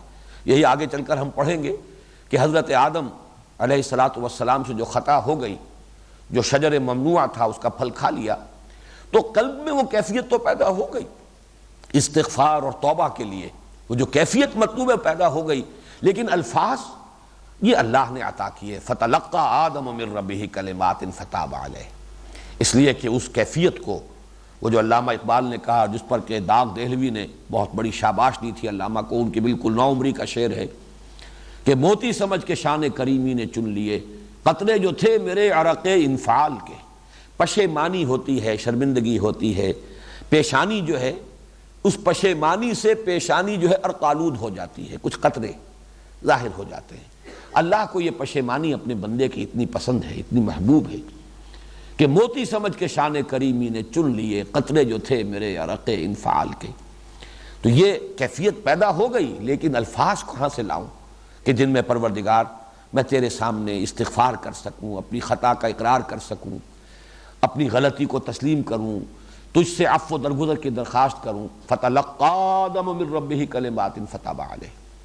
وہی معاملہ یہ ہے، ایک صحیح الفطرت سلیم العقل انسان کی یہ کیفیات ہیں، ذہنی قلبی اس کے احساسات ہیں، یہاں تک وہ پہنچ گیا ہے، یہ اس کی رسائی میں ہے، اس کی تو تعبیر کر دی الحمدللہ رب العالمین الرحمن الرحیم مالک یوم الدین ایاک نعبد۔ یہ پوری آدھی جو ہے وہ ترازو مکمل ہو گئی۔ تمام حمد کل شکر اس اللہ کے لیے ہے جو تمام جہانوں کا یا تمام جہان والوں کا پروردگار، مالک، پالنہار ہے، رحمان ہے، رحیم ہے، جزا و سزا کے دن کا مختار مطلق ہے، مالک ہے۔ ایاک نعبد، اے رب ہم تیری ہی بندگی کرتے ہیں، تیری ہی بندگی، تیری ہی پوجا، تیری ہی پرستش کرتے ہیں، کرتے رہیں گے۔ یہ ہے جہاں تک کہ انسان کی رسائی ہے، وہ عقل سلیم اور فطرت سلیمہ کا مالک انسان یہاں تک پہنچ گیا۔ البتہ آگے عملی ہدایت کا وہ انسان محتاج ہے، کیا کروں کیا نہ کروں۔ مجھے مصرع یاد آ رہا ہے اگرچہ اس کی کیفیت کچھ اور ہے، کس طرف جاؤں، کدھر دیکھوں، کسے آواز دوں، اے ہجوم نامرادی دل بہت گھبرائے ہے، کدھر جاؤں کدھر نہ جاؤں، اس لیے کہ یہ دو راہا آ گیا ہے، تراہا آ گیا ہے، میری عقل فیصلہ کرنے سے قاصر ہے، اس کے نتائج کیا نکلیں گے۔ ذرا سی کجی ہو گئی، ذرا سا ٹیڑھ ہو گیا، زاویہ جو ہے آپ کو معلوم ہے شروع میں تو دونوں خطوط ملے ہوئے ہوتے ہیں، ذرا سا زاویہ ہے، لیکن آگے بڑھتے چلے جائیے فاصلہ بڑھتا چلا جائے گا۔ یک لحظہ غافل گشتم و 100 سالہ راہ دور شد۔ یہاں ہے کہ جو ضرورت ہے، ایاک نستعین اہدنا الصراط المستقیم صراط الذین انعمت علیہم غیر المغضوب علیہم ولا الضالین۔ گویا کہ اب اسی ترازو کے حوالے سے پھر بات سمجھ لیجئے، سورہ فاتحہ کو نصفین میں تقسیم کرنے کی حکمت اور حکمت قرآنی کا نقطہ آغاز کیا ہے کہ نصف اول میں اس ہدایت نظری کا ذکر ہے جو فطرت انسانی میں ودیعت شدہ موجود ہے اور جو عقل سلیم کی رہنمائی میں ظاہر ہو جاتی ہے، اور نصف ثانی میں اس ہدایت عملی کا ذکر ہے جس کا انسان محتاج ہے۔ اور چونکہ نصف اول میں وہ فطرت انسانی کی ترجمانی ہو رہی ہے، لہذا لفظ قل کے بغیر گویا کہ انسان از خود یہ کہہ رہا ہے، جبکہ اس کے بعد جو ہے وہ اس کی درخواست کی شکل میں بات آئی ہے۔ اب بس دو باتیں اور نوٹ کر لیجئے پھر ہم لفظی تشریح کی طرف چلیں گے۔ میں نے یہ عرض کیا تھا کہ اصل مخاطب تو یہ ہے انسان، اسی لیے سورہ بقرہ جب شروع ہوگی تو الف لام میم ذالک الکتاب لا ریب فیہ ھدی للمتقین، ان متقیوں کے لیے جو یہاں تک تو پہنچ گئے، آگے کے لیے وہ درخواست کر رہے ہیں کہ انہیں عملی ہدایت دی جائے، یہ ہے اصل مخاطب۔ طبعاً وہ لوگ بھی مخاطب ہیں کہ جن کے عقل پر کچھ پردے تو پڑ گئے، شہوات کے، خواہشات کے، یا غفلت، محض غفلت، غور کیا ہی نہیں، سوچا ہی نہیں اس کی وجہ سے۔ لیکن اگر یہ پردے زیادہ دبیز نہیں ہیں، حجابات زیادہ بھاری نہیں ہیں، زیادہ کثیف نہیں ہیں، تو قرآن مجید کی آیات ان حجابات کو اٹھاتی بھی ہیں۔ وقت لگ جائے گا۔ ابو بکر صدیق یہ تو مثال ہے جیسے کہ قرآن مجید میں حضرت لقمان کی مثال آئی، وہ نہ خود نبی تھے نہ کسی کی نبی کی امت میں سے تھے، اپنے غور و فکر وَلَقَدْ آتَيْنَا لُقْمَانَ الْحِكْمَةَ أَنِ اشْكُرْ لِلَّهِ، ہم نے لقمان کو حکمت عطا فرمائی کہ کر شکر اللہ کا۔ حکمت کا نتیجہ نمبر ایک فطرت صحیحہ اور عقل انسانی کے امتزاج سے جو پہلا نتیجہ برآمد ہوا، اللہ کا شکر، اور اسی کا نتیجہ شرک مت کرو، یہ حکمت کا نتیجہ، یہ لقمان ہے۔ اسی طریقے سے سمجھیے حضور صلی اللہ علیہ وسلم کے زمانے میں ایسے لوگ موجود تھے۔ ورقہ ابن نوفل کو سامنے لائیے، ظاہر بات ہے کہ نہ وہ کسی کتاب کو جانتے تھے، لیکن فطرت جو ہے وہ برقرار تھی اپنی صحت پر، ابا کر رہی تھی یہ کیا ہو رہا ہے اس ماحول میں، یہ انسان کیا کر رہے ہیں، غلط ہے، عقل صحیح فطرت صحیح۔ نتیجہ یہ ہوا کہ کہاں پہنچے، شام، تلاش حقیقت میں، عبرانی سیکھی ہے، عیسائیت اختیار کی ہے، تورات پڑھی ہے۔ مکے کے رہنے والا شخص جہاں عربی کے پڑھنے لکھنے والے بھی گنتی کے لوگ تھے، وہ عبرانی کے عالم بن کر آئے ہیں، اور اس درجے کے عالم کہ کان یکتب التوراۃ بالعبرانیہ، یہ صلاحیت تھی کہ تورات عبرانی میں خود لکھتے تھے۔ اور جیسے ہی حضور صلی اللہ علیہ وسلم پر وحی نازل ہوئی ہے فوراً تصدیق کی، یہ وہی ناموس ہے جو اس سے پہلے موسیٰ اور عیسیٰ پر نازل ہوا، اور کاش کہ میں اس وقت تک زندہ رہوں جبکہ آپ کی قوم آپ کو اس شہر سے نکال دے گی۔ حضور بڑے حیران ہوئے، اب آپ اخرجیہم، کیا یہ مجھے نکال دیں گے؟ یہ تو مجھ سے بڑی محبت کرتے ہیں، میرے قدموں تلے اپنی آنکھیں بچھاتے ہیں، لیکن یہ کہ انہوں نے کہا کہ یہ جس شخص کے پاس بھی یہ پیغام آیا اور وہ اس کا پیغامبر بن کر کھڑا ہوا، اس کی قوم نے اس کے ساتھ لازماً دشمنی کی۔ اسی کی مثال ہے حضرت سلمان فارسی، فارس میں پیدا ہو رہے ہیں، باپ جو ہے آتش کدے کا بڑا پجاری ہے، پروہت ہے، لیکن وہی فطرت سلیم، عقل سلیم وہ لے کے جا رہی ہے شام۔ ورقہ ابن نوفل مکے سے شام پہنچ گئے، یہ فارس سے شام پہنچ گئے، چونکہ دین حق اس وقت وہی تھا۔ حضرت مسیح علیہ السلام ہی اس وقت تک آخری رسول تھے، حضور صلی اللہ علیہ وسلم کی ابھی بعثت نہیں ہوئی تھی، انہوں نے بھی ہدایت کو حاصل کیا، خود طالب بن کر پہنچے۔ تو یہ مثالیں آپ کو ہر جگہ ملیں گی۔ ابو بکر صدیق ایسے، جیسے ہی دعوت پیش کی حضور صلی اللہ علیہ وسلم نے ایسے تائید کی ہے، ایک لحظے کا توقف نہیں۔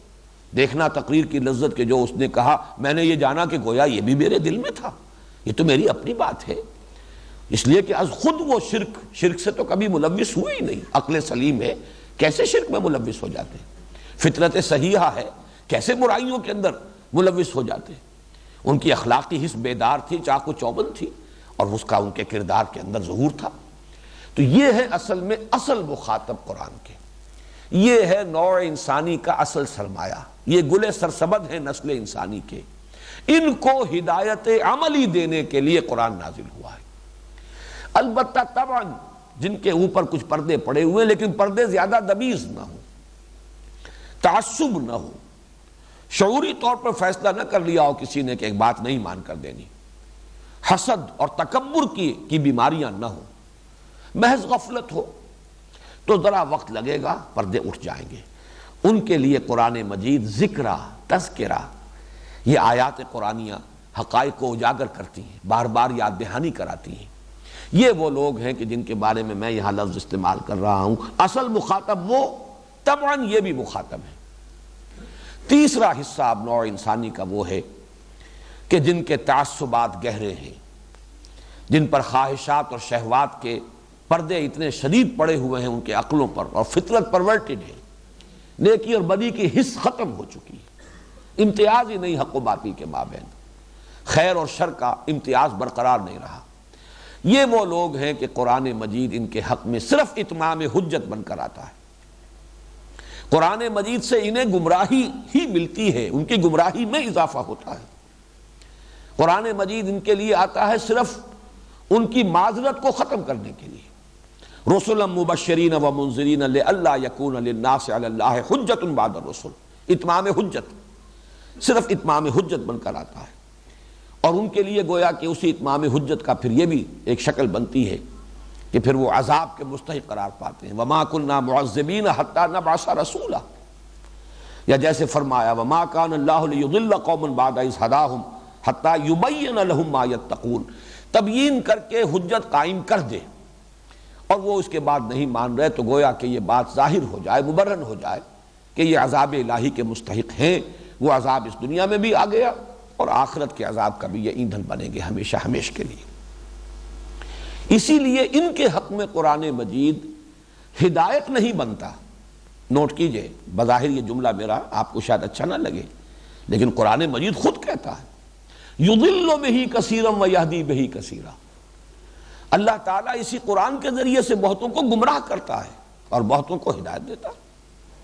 کذالک یضل اللہ من یشاء ویہدی من یشاء، سورہ مدثر پہلی آیت جو ہے یضل بہ کثیرا ویہدی بہ کثیرا، سورہ بقرہ کی آیت نمبر 26، کذالک یضل اللہ من یشاء ویہدی من یشاء، سورہ مدثر آیت نمبر 31۔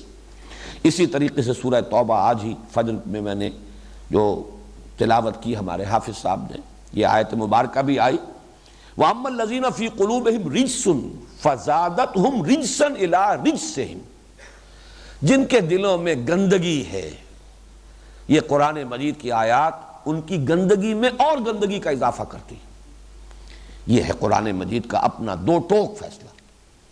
تو معلوم یہ ہوا، میں سم اپ کر رہا ہوں اپنی اس گفتگو کو، حکمت قرآنی کا نقطۂ آغاز، یا یوں کہیے کہ قرآن مجید کے اساس القرآن، سورہ فاتحہ کے اساس القرآن، ام القرآن ہونے کی اصل توجیہ کیا ہے کہ اس سورہ مبارکہ کے نصف اول میں تعین کیا جا رہا ہے کہ انسان بحیثیت انسان، فطرت صحیحہ، عقل سلیم کی رہنمائی میں ان بنیادی حقائق تک تو پہنچ جاتا ہے جو سورہ فاتحہ کے نصف اول میں سامنے آ رہے ہیں۔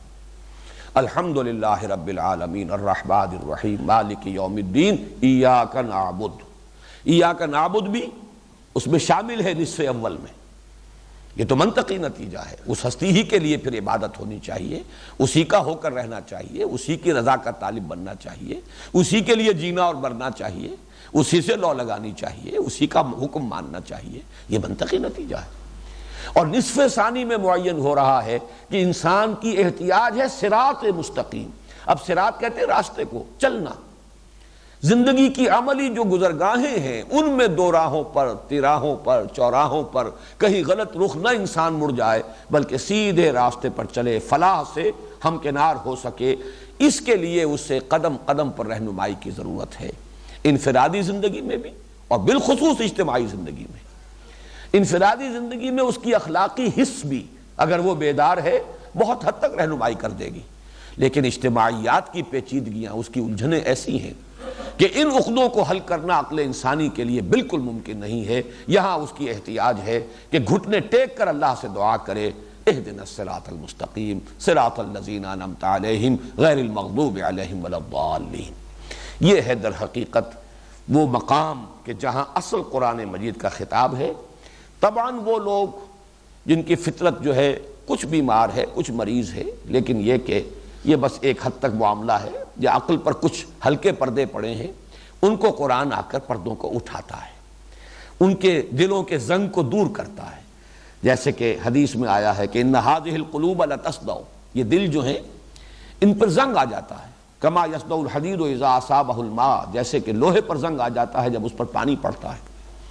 تو سوال کیا گیا فما جلاؤہا یا رسول اللہ، اے اللہ کے رسول پھر اس کا جلا کیا ہے، سیکل کیا ہے، پالش کیا ہے؟ ہمارے تلواروں کو زنگ لگتا ہے، ہم پالش کرتے ہیں، سیکل کرتے ہیں، صاف کر لیتے ہیں، پھر دمک اٹھتی ہے، چمک اٹھتی ہے۔ تو قرآن اگر دلوں کو اگر زنگ لگ جاتا ہے، آپ فرما رہے ہیں، تو اس کے لیے کوئی سیکل، کوئی پالش؟ فرمایا کثرت ذکر الموت و تلاوت القرآن، کثرت سے موت کو یاد رکھنا اور قرآن کی تلاوت، یہ زنگ کو دور کرنے والی بات ہے۔ بڑے پیارے شعر ہیں فارسی کے، علم چبود آن کے رہ بن مایدت۔ علم کیا ہے؟ چہ بود جو ہے، علم چہ بود، لیکن یہ شعری ضرورت کے تحت چبود پڑھا جائے گا۔ علم چبود آن کے رہ بن مایدت۔ علم کیا ہے؟ وہ جو راستہ دکھائے، اہدنا الصراط المستقیم۔ زنگ گمراہی ز دل بزدائدت، دل سے گمراہی کے زنگ کو، غفلت کا زنگ ہو، خواہشات کا اوپر پردہ پڑ گیا ہو، اس کو ہٹائے۔ از دل بزدائدت علم نبوت جزب علم عاشقی۔ یہ جب زنگ گمراہی، غفلت، یہ زنگ اتر جائے گا تو روح انسانی کے اندر جو محبت خداوندی کی حدت ہے اور شدت ہے وہ ظاہر ہوگی۔ اللہ کے ساتھ محبت، والذین آمنوا اشد حبا للہ۔ علم نبوت جزب علم عاشقی، یہ عشق خداوندی۔ ما بقا تلبیس ابلیس شقی، باقی یہ منطق اور یہ اور وہ اور فلسفے، یہ سب تلبیس ابلیس شقی ہے۔ یہ اصل علم ہے جس کے لیے کہ انسان درخواست کرتا ہے سورہ فاتحہ میں اہدنا الصراط المستقیم صراط الذین انعمت علیہم غیر المغضوب علیہم ولا الضالین۔ اب آئیے کہ ہم اس سورہ مبارکہ کے ایک ایک لفظ کے حوالے سے گفتگو شروع کریں۔ میں یہ کل عرض کر چکا ہوں کہ میری حیثیت مفسر کی نہیں، صرف مبلغ کی ہے، طالب علم کی ہے حقیقتاً، لیکن جتنا کچھ بھی علم حاصل ہوتا رہا ہے اسے پہنچانے کی سعی بھی کرتا رہا ہوں۔ تو تفسیر کرنا یا تفسیر لکھنا یہ میرا مقام نہیں، خاص طور پر سورہ فاتحہ کی تفسیر، یہ تو یوں سمجھیے کہ قیامت ہے۔ اس پر تو پوری ضخیم کتابیں لکھی گئیں۔ ہمارے زمانے میں چونکہ نام آیا بھی ہے، کل بھی، آج بھی آیا ہے، مولانا ابوالکلام آزاد ام القرآن، کئی 100 صفحات بڑے سائز کے انہوں نے لکھے، اگرچہ پھر بھی وہ پوری نہیں ہے۔ ایک آیت جو مرکزی آیت ہے اس سورہ مبارکہ کی، آیت نمبر 4، ایاک نعبد و ایاک نستعین، اس کا حق تو کسی درجے میں ادا کیا ہی نہیں، بلکہ وہ ایک بہت بڑا سوالیہ نشان ہے کہ سبب کیا ہے، اس آیت کے بارے میں کیوں کچھ نہیں لکھا، چند جملے۔ جبکہ ربوبیت کسے کہتے ہیں، علم، الوہیت کیا ہے، رحمت کے مظاہر کیا ہیں، یہ تمام چیزیں جو ہیں، عبادت کا مفہوم عبادت پر نہیں اتنی بات ہوئی، ہدایت پر ہوئی۔ اس پر جو کچھ انہوں نے لکھا ہے، واقعہ یہ ہے کہ اپنی جگہ پر تفسیر کا بھی حق ادا کیا ہے، اور اردو ادب کا کلاسک ہے، اردو ادب کے شاہکار جو پیسز ہیں ان میں اس کا شمار ہو سکتا ہے۔ بہرحال ہمیں تو جو اصل مضمون ہے اس سورہ مبارکہ کا وہ میں آج بیان کر چکا ہوں۔ اب ہمیں آیات اور الفاظ کے حوالے سے یوں سمجھیے کہ اس خاکے میں صرف رنگ بھرنا باقی رہ گیا ہے۔ الحمدللہ رب العالمین۔ الحمد الف لام جسے لام تعریف کہا جاتا ہے، اکثر و بیشتر تو اس پر اتفاق ہے کہ یہ لام استغراق یا لام جنس ہے۔ کل حمد، تمام حمد، حمد کی پوری جنس۔ لیکن ایک رائے یہ بھی ہے، اور وہ آج جب میں غور کر رہا تھا تو اس میں بھی وزن نظر آیا، وہ یہ کہ یہ لام عہد ہے۔ لام عہد ہوتا ہے کوئی خاص شے جو ذہن میں ہو، تو اس سے مراد کیا ہوگا اگر یہ لام عہد ہے؟ اصل شکر، اصل حمد اللہ کے لیے ہے، یعنی باقی بھی ہیں، حمد کی جائے گی، مدح کی جائے گی، شکر کیا جائے گا، والدین کا شکر بھی ہے، من لم یشکر الناس لا یشکر اللہ، لیکن اصل شکر، اصل حمد اللہ کے لیے۔ شکر سزاوار حقیقی جو ہے وہ اللہ ہے۔ اس اعتبار سے ال جو ہے دونوں معنی دے سکتا ہے یہاں پر، تمام حمد، کل حمد، یا اصل حمد، حمد حقیقی اللہ کے لیے۔ حمد کا مفہوم کیا ہے؟ عربی زبان میں کسی کی تعریف کرنے کے لیے، یہ تعریف اب میں بول رہا ہوں اردو میں جو ہم لفظ بولتے ہیں، اگرچہ یہ عربی کا لفظ ہے، اور عربی میں تعریف کے معنی ہے کسی چیز کو پہچانوانا، ڈیفائن کرنا، اس کی پہچان مقرر کر دینا، یہ تعریف ہے، معرفت سے بنا ہے۔ لیکن اردو میں ہم تعریف سے جو مفہوم لیتے ہیں، عربی میں اس کے لیے کئی الفاظ ہیں، حمد بھی ہے، مدح بھی ہے، شکر بھی ہے، ثنا بھی ہے۔ ان میں سے مدح کسے کہتے ہیں؟ عام ہے یہ کسی کی تعریف کی جا رہی ہو، یہ اردو والا تعریف، چاہے کسی ایسی چیز کی تعریف کی جائے کہ جو اس کے لیے اختیاری نہیں ہے، اللہ کی عطا کردہ ہے، یا یہ کہ اس کی اختیاری ہے۔ اگر اس نے علم حاصل کیا تو اس کی تعریف کی گئی، یہ بھی مدح ہے۔ اگر وہ حسین و جمیل انسان ہے، یہ تو اللہ کی عطا کردہ شے ہے، لیکن پھر بھی مدح کی جائے گی۔ لیکن مدح کے مقابلے میں حمد جو ہے وہ صرف اس چیز پر ہوگی جو اختیاری ہو۔ کسی نے محنت سے کوئی شے حاصل کی ہے، کسی کا اختیاری فعل ہے، کسی کا اکتسابی وصف ہے جو اس نے خود حاصل کیا ہے، تو حمد جو ہے اس کے لیے خاص ہے۔ غیر اختیاری جو چیزیں ہیں یا جو موہوب چیزیں ہیں، دی ہوئی ہیں کسی کی طرف سے، اس کے اوپر حمد نہیں ہوگی، مدح ہو سکتی ہے۔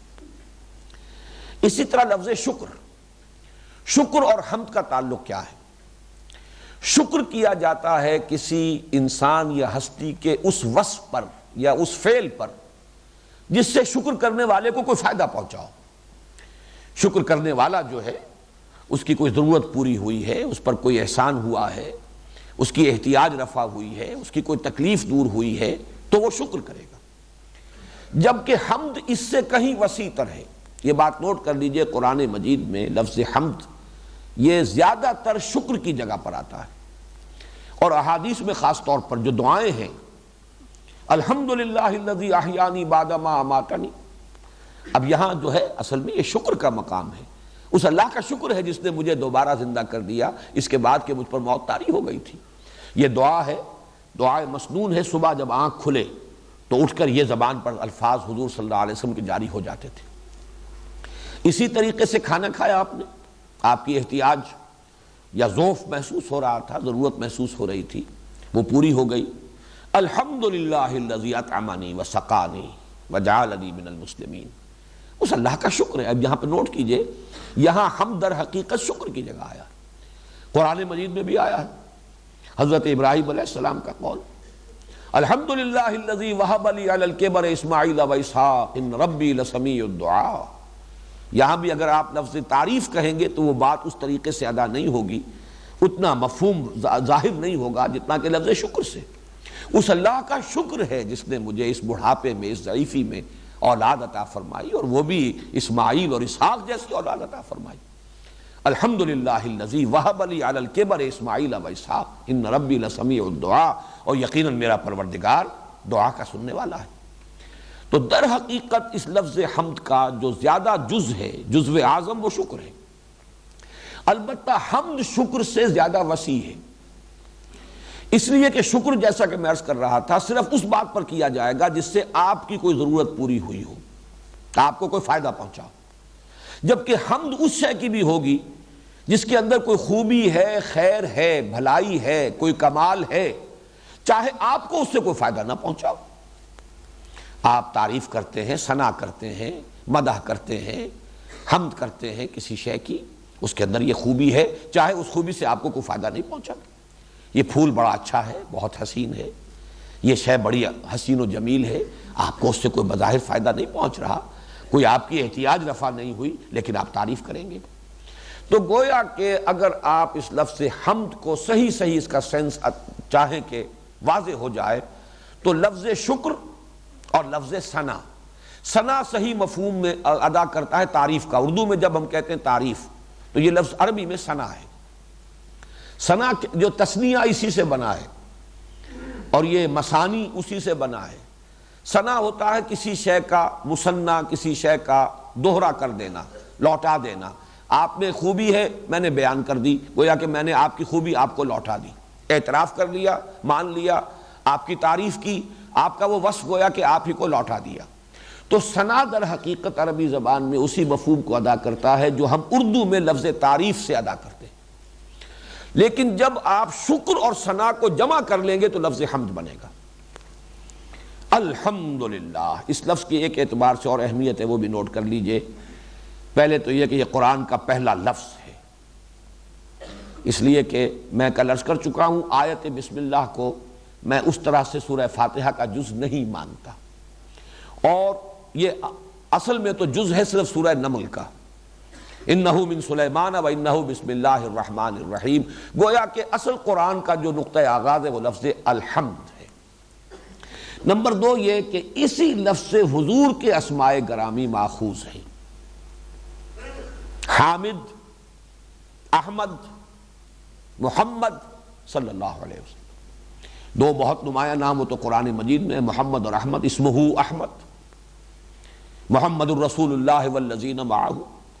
تو حضور کی ایک حدیث میں حامد کا لفظ بھی آیا، انا حامد و احمد و محمد، میں حامد بھی ہوں، احمد بھی ہوں، محمد بھی ہوں۔ چوتھی بات یہ نوٹ کیجئے کہ اس امت کے لیے بھی، حضور کی امت کے لیے لفظ بطور علم استعمال ہوتا ہے، حمادون، حمد کرنے والے۔ جیسا کہ ابھی میں نے آپ کو وہ ادعیہ معصورہ سنائی ہے، قدم قدم پر حمد، تکلیف رفع ہوئی حمد۔ آپ بیت الخلاء سے باہر نکلے، فضلات جو ہیں وہ جسم سے خارج ہو گئے، یہ عافیت آپ کو حاصل ہوئی۔ الحمدللہ الذی اذھب عنی العزا وعافانی، اس اللہ کا شکر ہے، حمد ہے اس کے لیے جس نے مجھ سے اذیت بخش چیز کو دور کر دیا، مجھے عافیت بخشی۔ اگر یہ فضلات جسم میں رہ جائیں تو آپ کو معلوم ہے 100 طرح کی خرابیاں، بیماریاں اس سے وجود میں آتی۔ الحمدللہ الذی اذھب عنی العزا وعافانی، اس اللہ کا شکر ہے، حمد ہے اس کے لیے جس نے یہ اذیت بخش چیزوں کو دور کر دیا اور مجھے عافیت بخشی۔ کھانا کھایا، الحمدللہ الذی اطعمنا وسقانا وجعلنا مسلمین۔ صبح کو اٹھ رہے ہیں، الحمدللہ الذی احیانی بعدما اماتنی والیہ النشور۔ تو معلوم ہوا کہ حمد جو ہے یہ گویا کہ ایک بڑی علامت ہے اس امت کی۔ بدقسمتی سے یہ ادعیہ معصورہ کا ہمارے ہاں رواج زیادہ نہیں رہا ہے۔ یہ ذکر الہی کی بڑی مؤثر صورت ہے۔ یہ جب کبھی اس موضوع پر تفصیل سے گفتگو ہوگی تو میں عرض کروں گا۔ پھر اس میں دو نسبتیں قائم ہو جاتی ہیں، اللہ کی حمد ہے اور الفاظ وہ ہیں جو حضور صلی اللہ علیہ وسلم استعمال فرماتے تھے۔ تو گویا کہ جب ہم یہ دعائیں پڑھیں گے اور مختلف جو بھی زندگی کے ہمارے کام ہیں ان کے دوران یہ دعائیں مانگیں گے تو گویا کہ اللہ سے تو نسبت قائم ہو ہی گئی، حضور کے ساتھ بھی ایک نسبت قائم ہو گئی کہ یہ الفاظ مسنون ہیں، معصور ہیں۔ تو حمادون، اور خاص طور پر نوٹ کیجئے میدان حشر میں حضور نے فرمایا لواء الحمد بیدی۔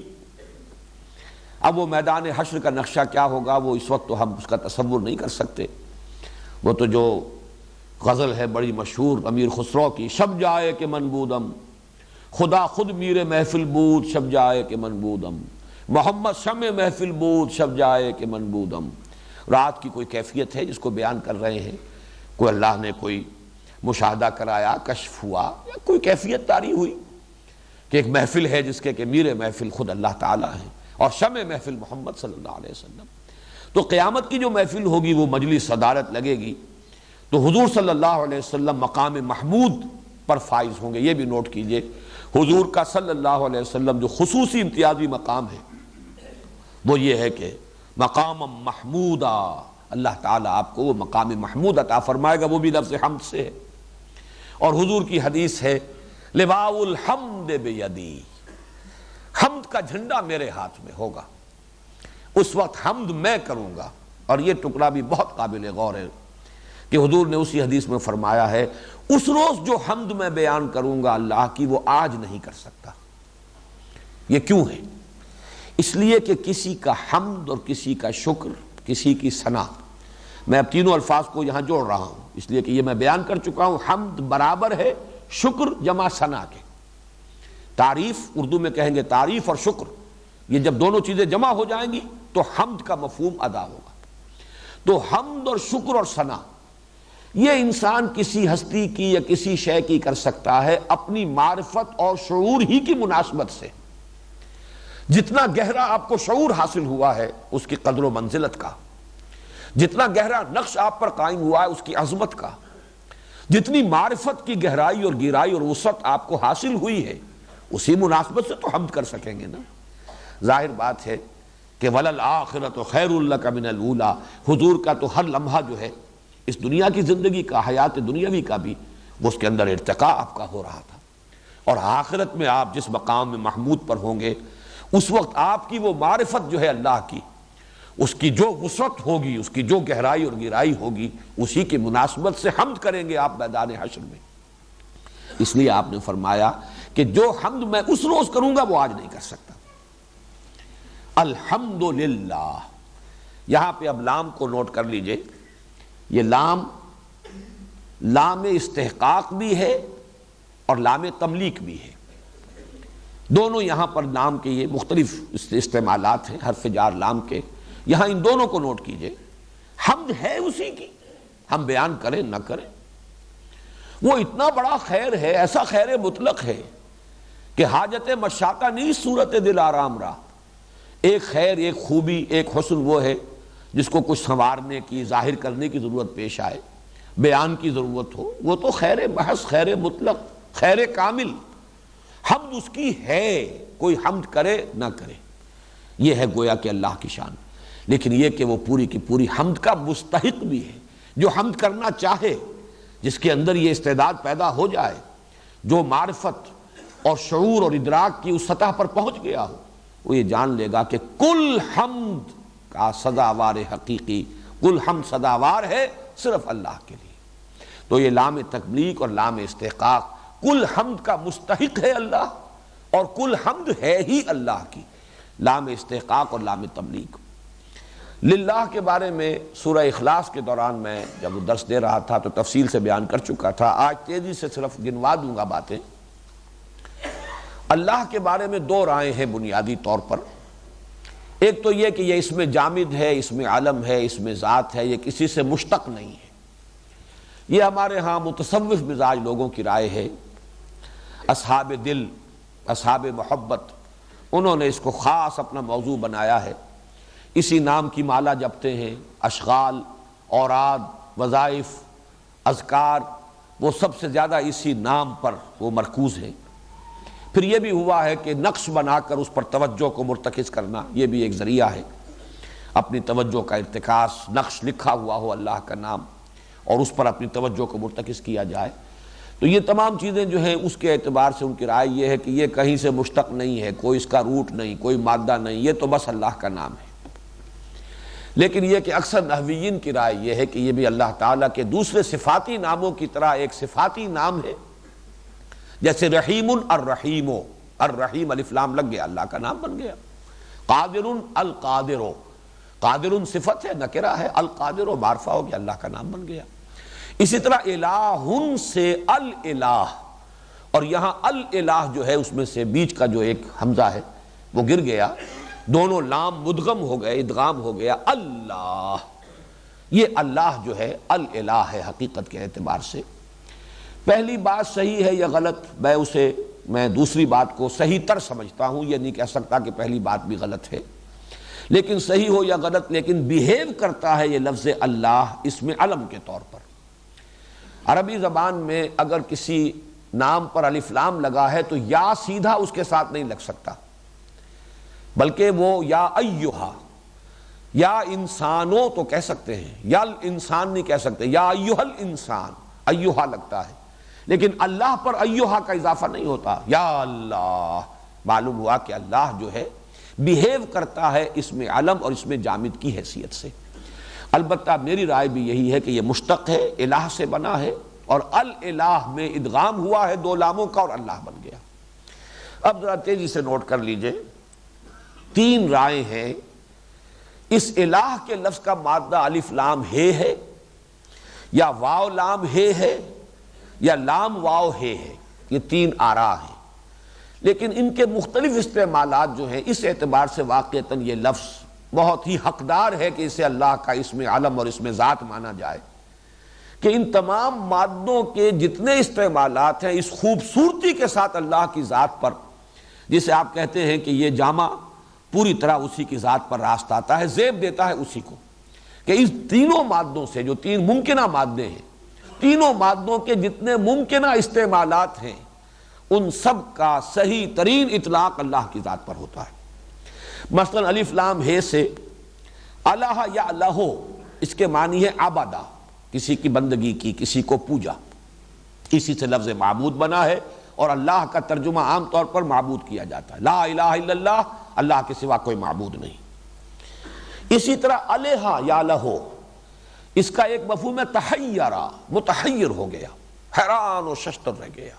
تو واقعہ یہ ہے کہ اللہ کی ذات وہ ہے جس کی کنہ تک پہنچنا کسی انسان کے بس میں نہیں، تحیر کے سوا کچھ ہاتھ نہیں آئے گا، اس کی ذات کو جاننا جو ہے وہ انسان کے بس میں نہیں ہے، ممکن نہیں ہے، عقل کی رسائی وہاں نہیں، تحیر۔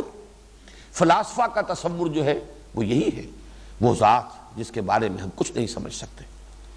اسی طریقے سے الہ اور الہ یہ دونوں آ جاتے ہیں، لیکن الہ کا اگر اس کے ساتھ اضافہ ہو جائے تو کسی کا کسی کی طرف لپکنا۔ الہ الفصیل الی امہ، کسی بچے کو آپ نے اس کی ماں سے جدا کیا ہوا تھا، جیسے کہ کوئی گائے ہے، اس کا بچڑا کہیں باندھا ہوا ہے آپ نے، اگر کہیں اس کی رسی کھل گئی تو جس طرح لپکتا ہے اپنی ماں کی تھنوں کی طرف، یہ ہے الہ الفصیل الی امہ۔ وہ جو ماں سے بچھڑا ہوا بچہ تھا لپکا، دوڑا، وہ بہرحال اس کی ایک ضرورت بھی ہے، اسے دودھ بھی پینا ہے، اس کی ایک مامتا بھی ہے، اس کی اپنی ایک محبت بھی ہے، تو اس کے تحت کسی کی طرف لپکنا یہ بھی الہ یا الہ الہ کا مفہوم ہے۔ تو یہ بھی گویا کہ اللہ تعالیٰ کی ذات کے لیے صحیح ترین تصور ہے۔ ہم احتیاجات میں اسی کی طرف رجوع کرتے ہیں، اسی کو پکارتے ہیں۔ امن یجیب المضطر اذا دعاہ، بھلا کون ہے جو کسی مصیبت میں جو پڑے ہوئے ہیں جو پکارتے ہیں، ان کی پکاروں کو سننے والا کون ہے اس کے سوا؟ تو ظاہر بات ہے کہ مشکل کشائی کے لیے، حاجت روائی کے لیے، تکلیف کو رفع کرنے کے لیے، اپنی کسی ضرورت اور کو پورا کرنے کے لیے اسی کی طرف انسان رجوع کرتا ہے۔ اسی طرح ولہ جو ہے ولاہن سے بنا ہے، اور اس کے معنی کیا ہے؟ فرط محبت۔ اس میں اردو میں بھی لفظ آپ استعمال کریں، والہانہ عشق، اور واو اور الف یہ چونکہ آپ کو معلوم ہے حروف علت ہے، یہ ایک دوسرے کی جگہ بدل جاتے ہیں، والہ الہ یہ گویا کہ ایک ہی مفہوم ہو جائے گا اس کا۔ تو والہانہ جس سے انتہائی محبت ہو، یہ معاملہ بھی اللہ تعالیٰ ہی کی ذات پر یہ جامع راست آتا ہے، اسی کو زیب دیتا ہے۔ والذین آمنوا اشد حبا للہ، جو سب سے بڑھ کر محبت کے قابل ہے۔ محبتیں اوروں سے بھی کرو، اولاد سے بھی کرو، والدین سے بھی کرو، وطن سے بھی کرو، بھائیوں سے بھی کرو، لیکن سب سے بڑھ کر اشد حبا اہل ایمان جو ہے وہ اللہ کے لیے ہوتے ہیں۔ والذین آمنوا اشد حبا للہ۔ ایک رائے یہ ہے کہ یہ لام واو یا لام یہ ہا ہے، اس کا مطلب کیا ہے؟ اس کا ایک مفہوم ہے پیدا کرنا، خلق، تو اللہ خالق ہے۔ دوسرا مفہوم ہے ارتفاع، لاہا، لاہا یلوہ ارتفاع، بلند ہو گیا۔ اسی اعتبار سے سورج کو دیوی مانا گیا اور دیوتا مانا گیا، بہت بلند ہے۔ تو واقعہ یہ تبارک و تعالی بلند و بالا ہستی اللہ کی ہے۔ اور سب سے پیارا مفہوم اس لاہا یلوہ میں ہے احتجابا، چھپ جانا، پردے میں آ جانا۔ تو واقعہ یہ ہے کہ اللہ تعالیٰ غیب کا پردہ اس نے اپنے اور ہمارے مابین حائل کیا ہے، چھپا ہوا ہے۔ وہ میں نے جو آپ کو شعر سنایا تھا اصغر گونڈوی کا، ردائے لالا و گل پردہ ماہو انجم، جہاں جہاں وہ چھپے ہیں عجیب عالم ہے۔ تو در حقیقت اللہ تعالیٰ کوئی معشوق اس پردہ زنگاری میں کہیں چھپا ہوا ہے۔ اگرچہ اس چھپے ہونے کے اعتبار سے بڑی پیاری بات ہے جو امام راضی کی میں نے اس سے پہلے بھی کوٹ کی ہے، مجھے بہت ہی پسند ہے ان کا جملہ، کسی کا چھپ جانا دو اعتبارات سے ہوتا ہے۔ ایک تو یہ کہ وہ خود مخفی ہو، چھپا ہوا ہے، ایک یہ کہ اس درجے ظاہر ہو جائے کہ نگاہیں تاب نہ لا سکیں۔ جیسے کہ آپ کو معلوم ہے سورج شام کے وقت جب اس کی روشنی وہ پھیکا پڑ جاتا ہے، مدھم پڑ جاتا ہے، تو اب نظر آ رہا ہے آپ کو، اس کی آؤٹ لائنز نظر آ رہی ہیں، وہ ٹکیا دی کرمزن ڈسک وہ نظر آ رہی ہے، اس کی آؤٹ لائنز بھی آپ نے معین کر لی، یہ سورج ہے۔ لیکن جب اپنی پوری شدت پر ہوتا ہے تو آپ تاب ہی نہیں لا سکتے، چکا چوندھ ہو جاتا ہے، آنکھیں دیکھ نہیں سکتی۔ تو ایک روپوش ہونا ہے شدت ظہور کی وجہ سے۔ تو امام راضی کی الفاظ بہت مجھے پسند ہیں، فَسُبْحَانَ الَّذِي احْتَجَبَ لِشِدَّتِ ظُہُورِهِ، پاک ہے وہ ذات جو اپنے شدت ظہور کی بنیاد پر کی وجہ سے وہ چھپ گیا ہے۔ ہماری نگاہیں اس کے جمال کی تاب نہیں لا پاتی، وہ اس لیے ہم سے چھپا ہوا ہے کہ ہماری آنکھیں جو ہیں چکا چوندھ ہو گئی ہیں اس کے شدت ظہور کی وجہ سے۔ اور یہی در حقیقت شرح ہے اس کی کہ اللہ تعالیٰ کے یہ دو اسماء ہیں، الظاہر بھی ہے الباطن بھی ہے، هو الاول والآخر والظاہر والباطن۔ وہ ظاہر اتنا ظاہر ہے کہ کوئی اس سے بڑھ کر ظاہر نہیں، لیکن باطن ہے اور اتنا باطن ہے کہ اس سے زیادہ مخفی کوئی نہیں۔ تو هو الاول والآخر والظاہر والباطن، تو یہ جو چھپا ہونا ہے اس کا، یہ احتجابہ، یہ لاہا یلوہ اگر اس کا مصدر ہے اور اس کا مادہ ہے تو یہ مفہوم ہے۔ اب یہ تمام تصورات میں نے آپ سے عرض کیا کہ لفظ الہ کے یہ تین ممکنہ جو اس کی روٹس ہو سکتی ہیں، الف لام ہے، لام واو ہے، واو لام ہے، ان سب کے اور جتنے ممکنہ استعمالات ہیں وہ سب کے سب جس ذات کے اوپر منطبق ہوتے ہیں وہ صرف ذات خداوندی ہے۔ اس اعتبار سے اگر کوئی کہے کہ لفظ اللہ اس ہستی کے لیے اسم علم ہے یا اسم ذات ہے تو میرے نزدیک اس میں کوئی مبالغے کی بات نہیں ہے۔ ہم نے صرف پہلی آیت کا ابھی نصف پڑھا ہے، الحمدللہ، اگرچہ جملہ مکمل ہو گیا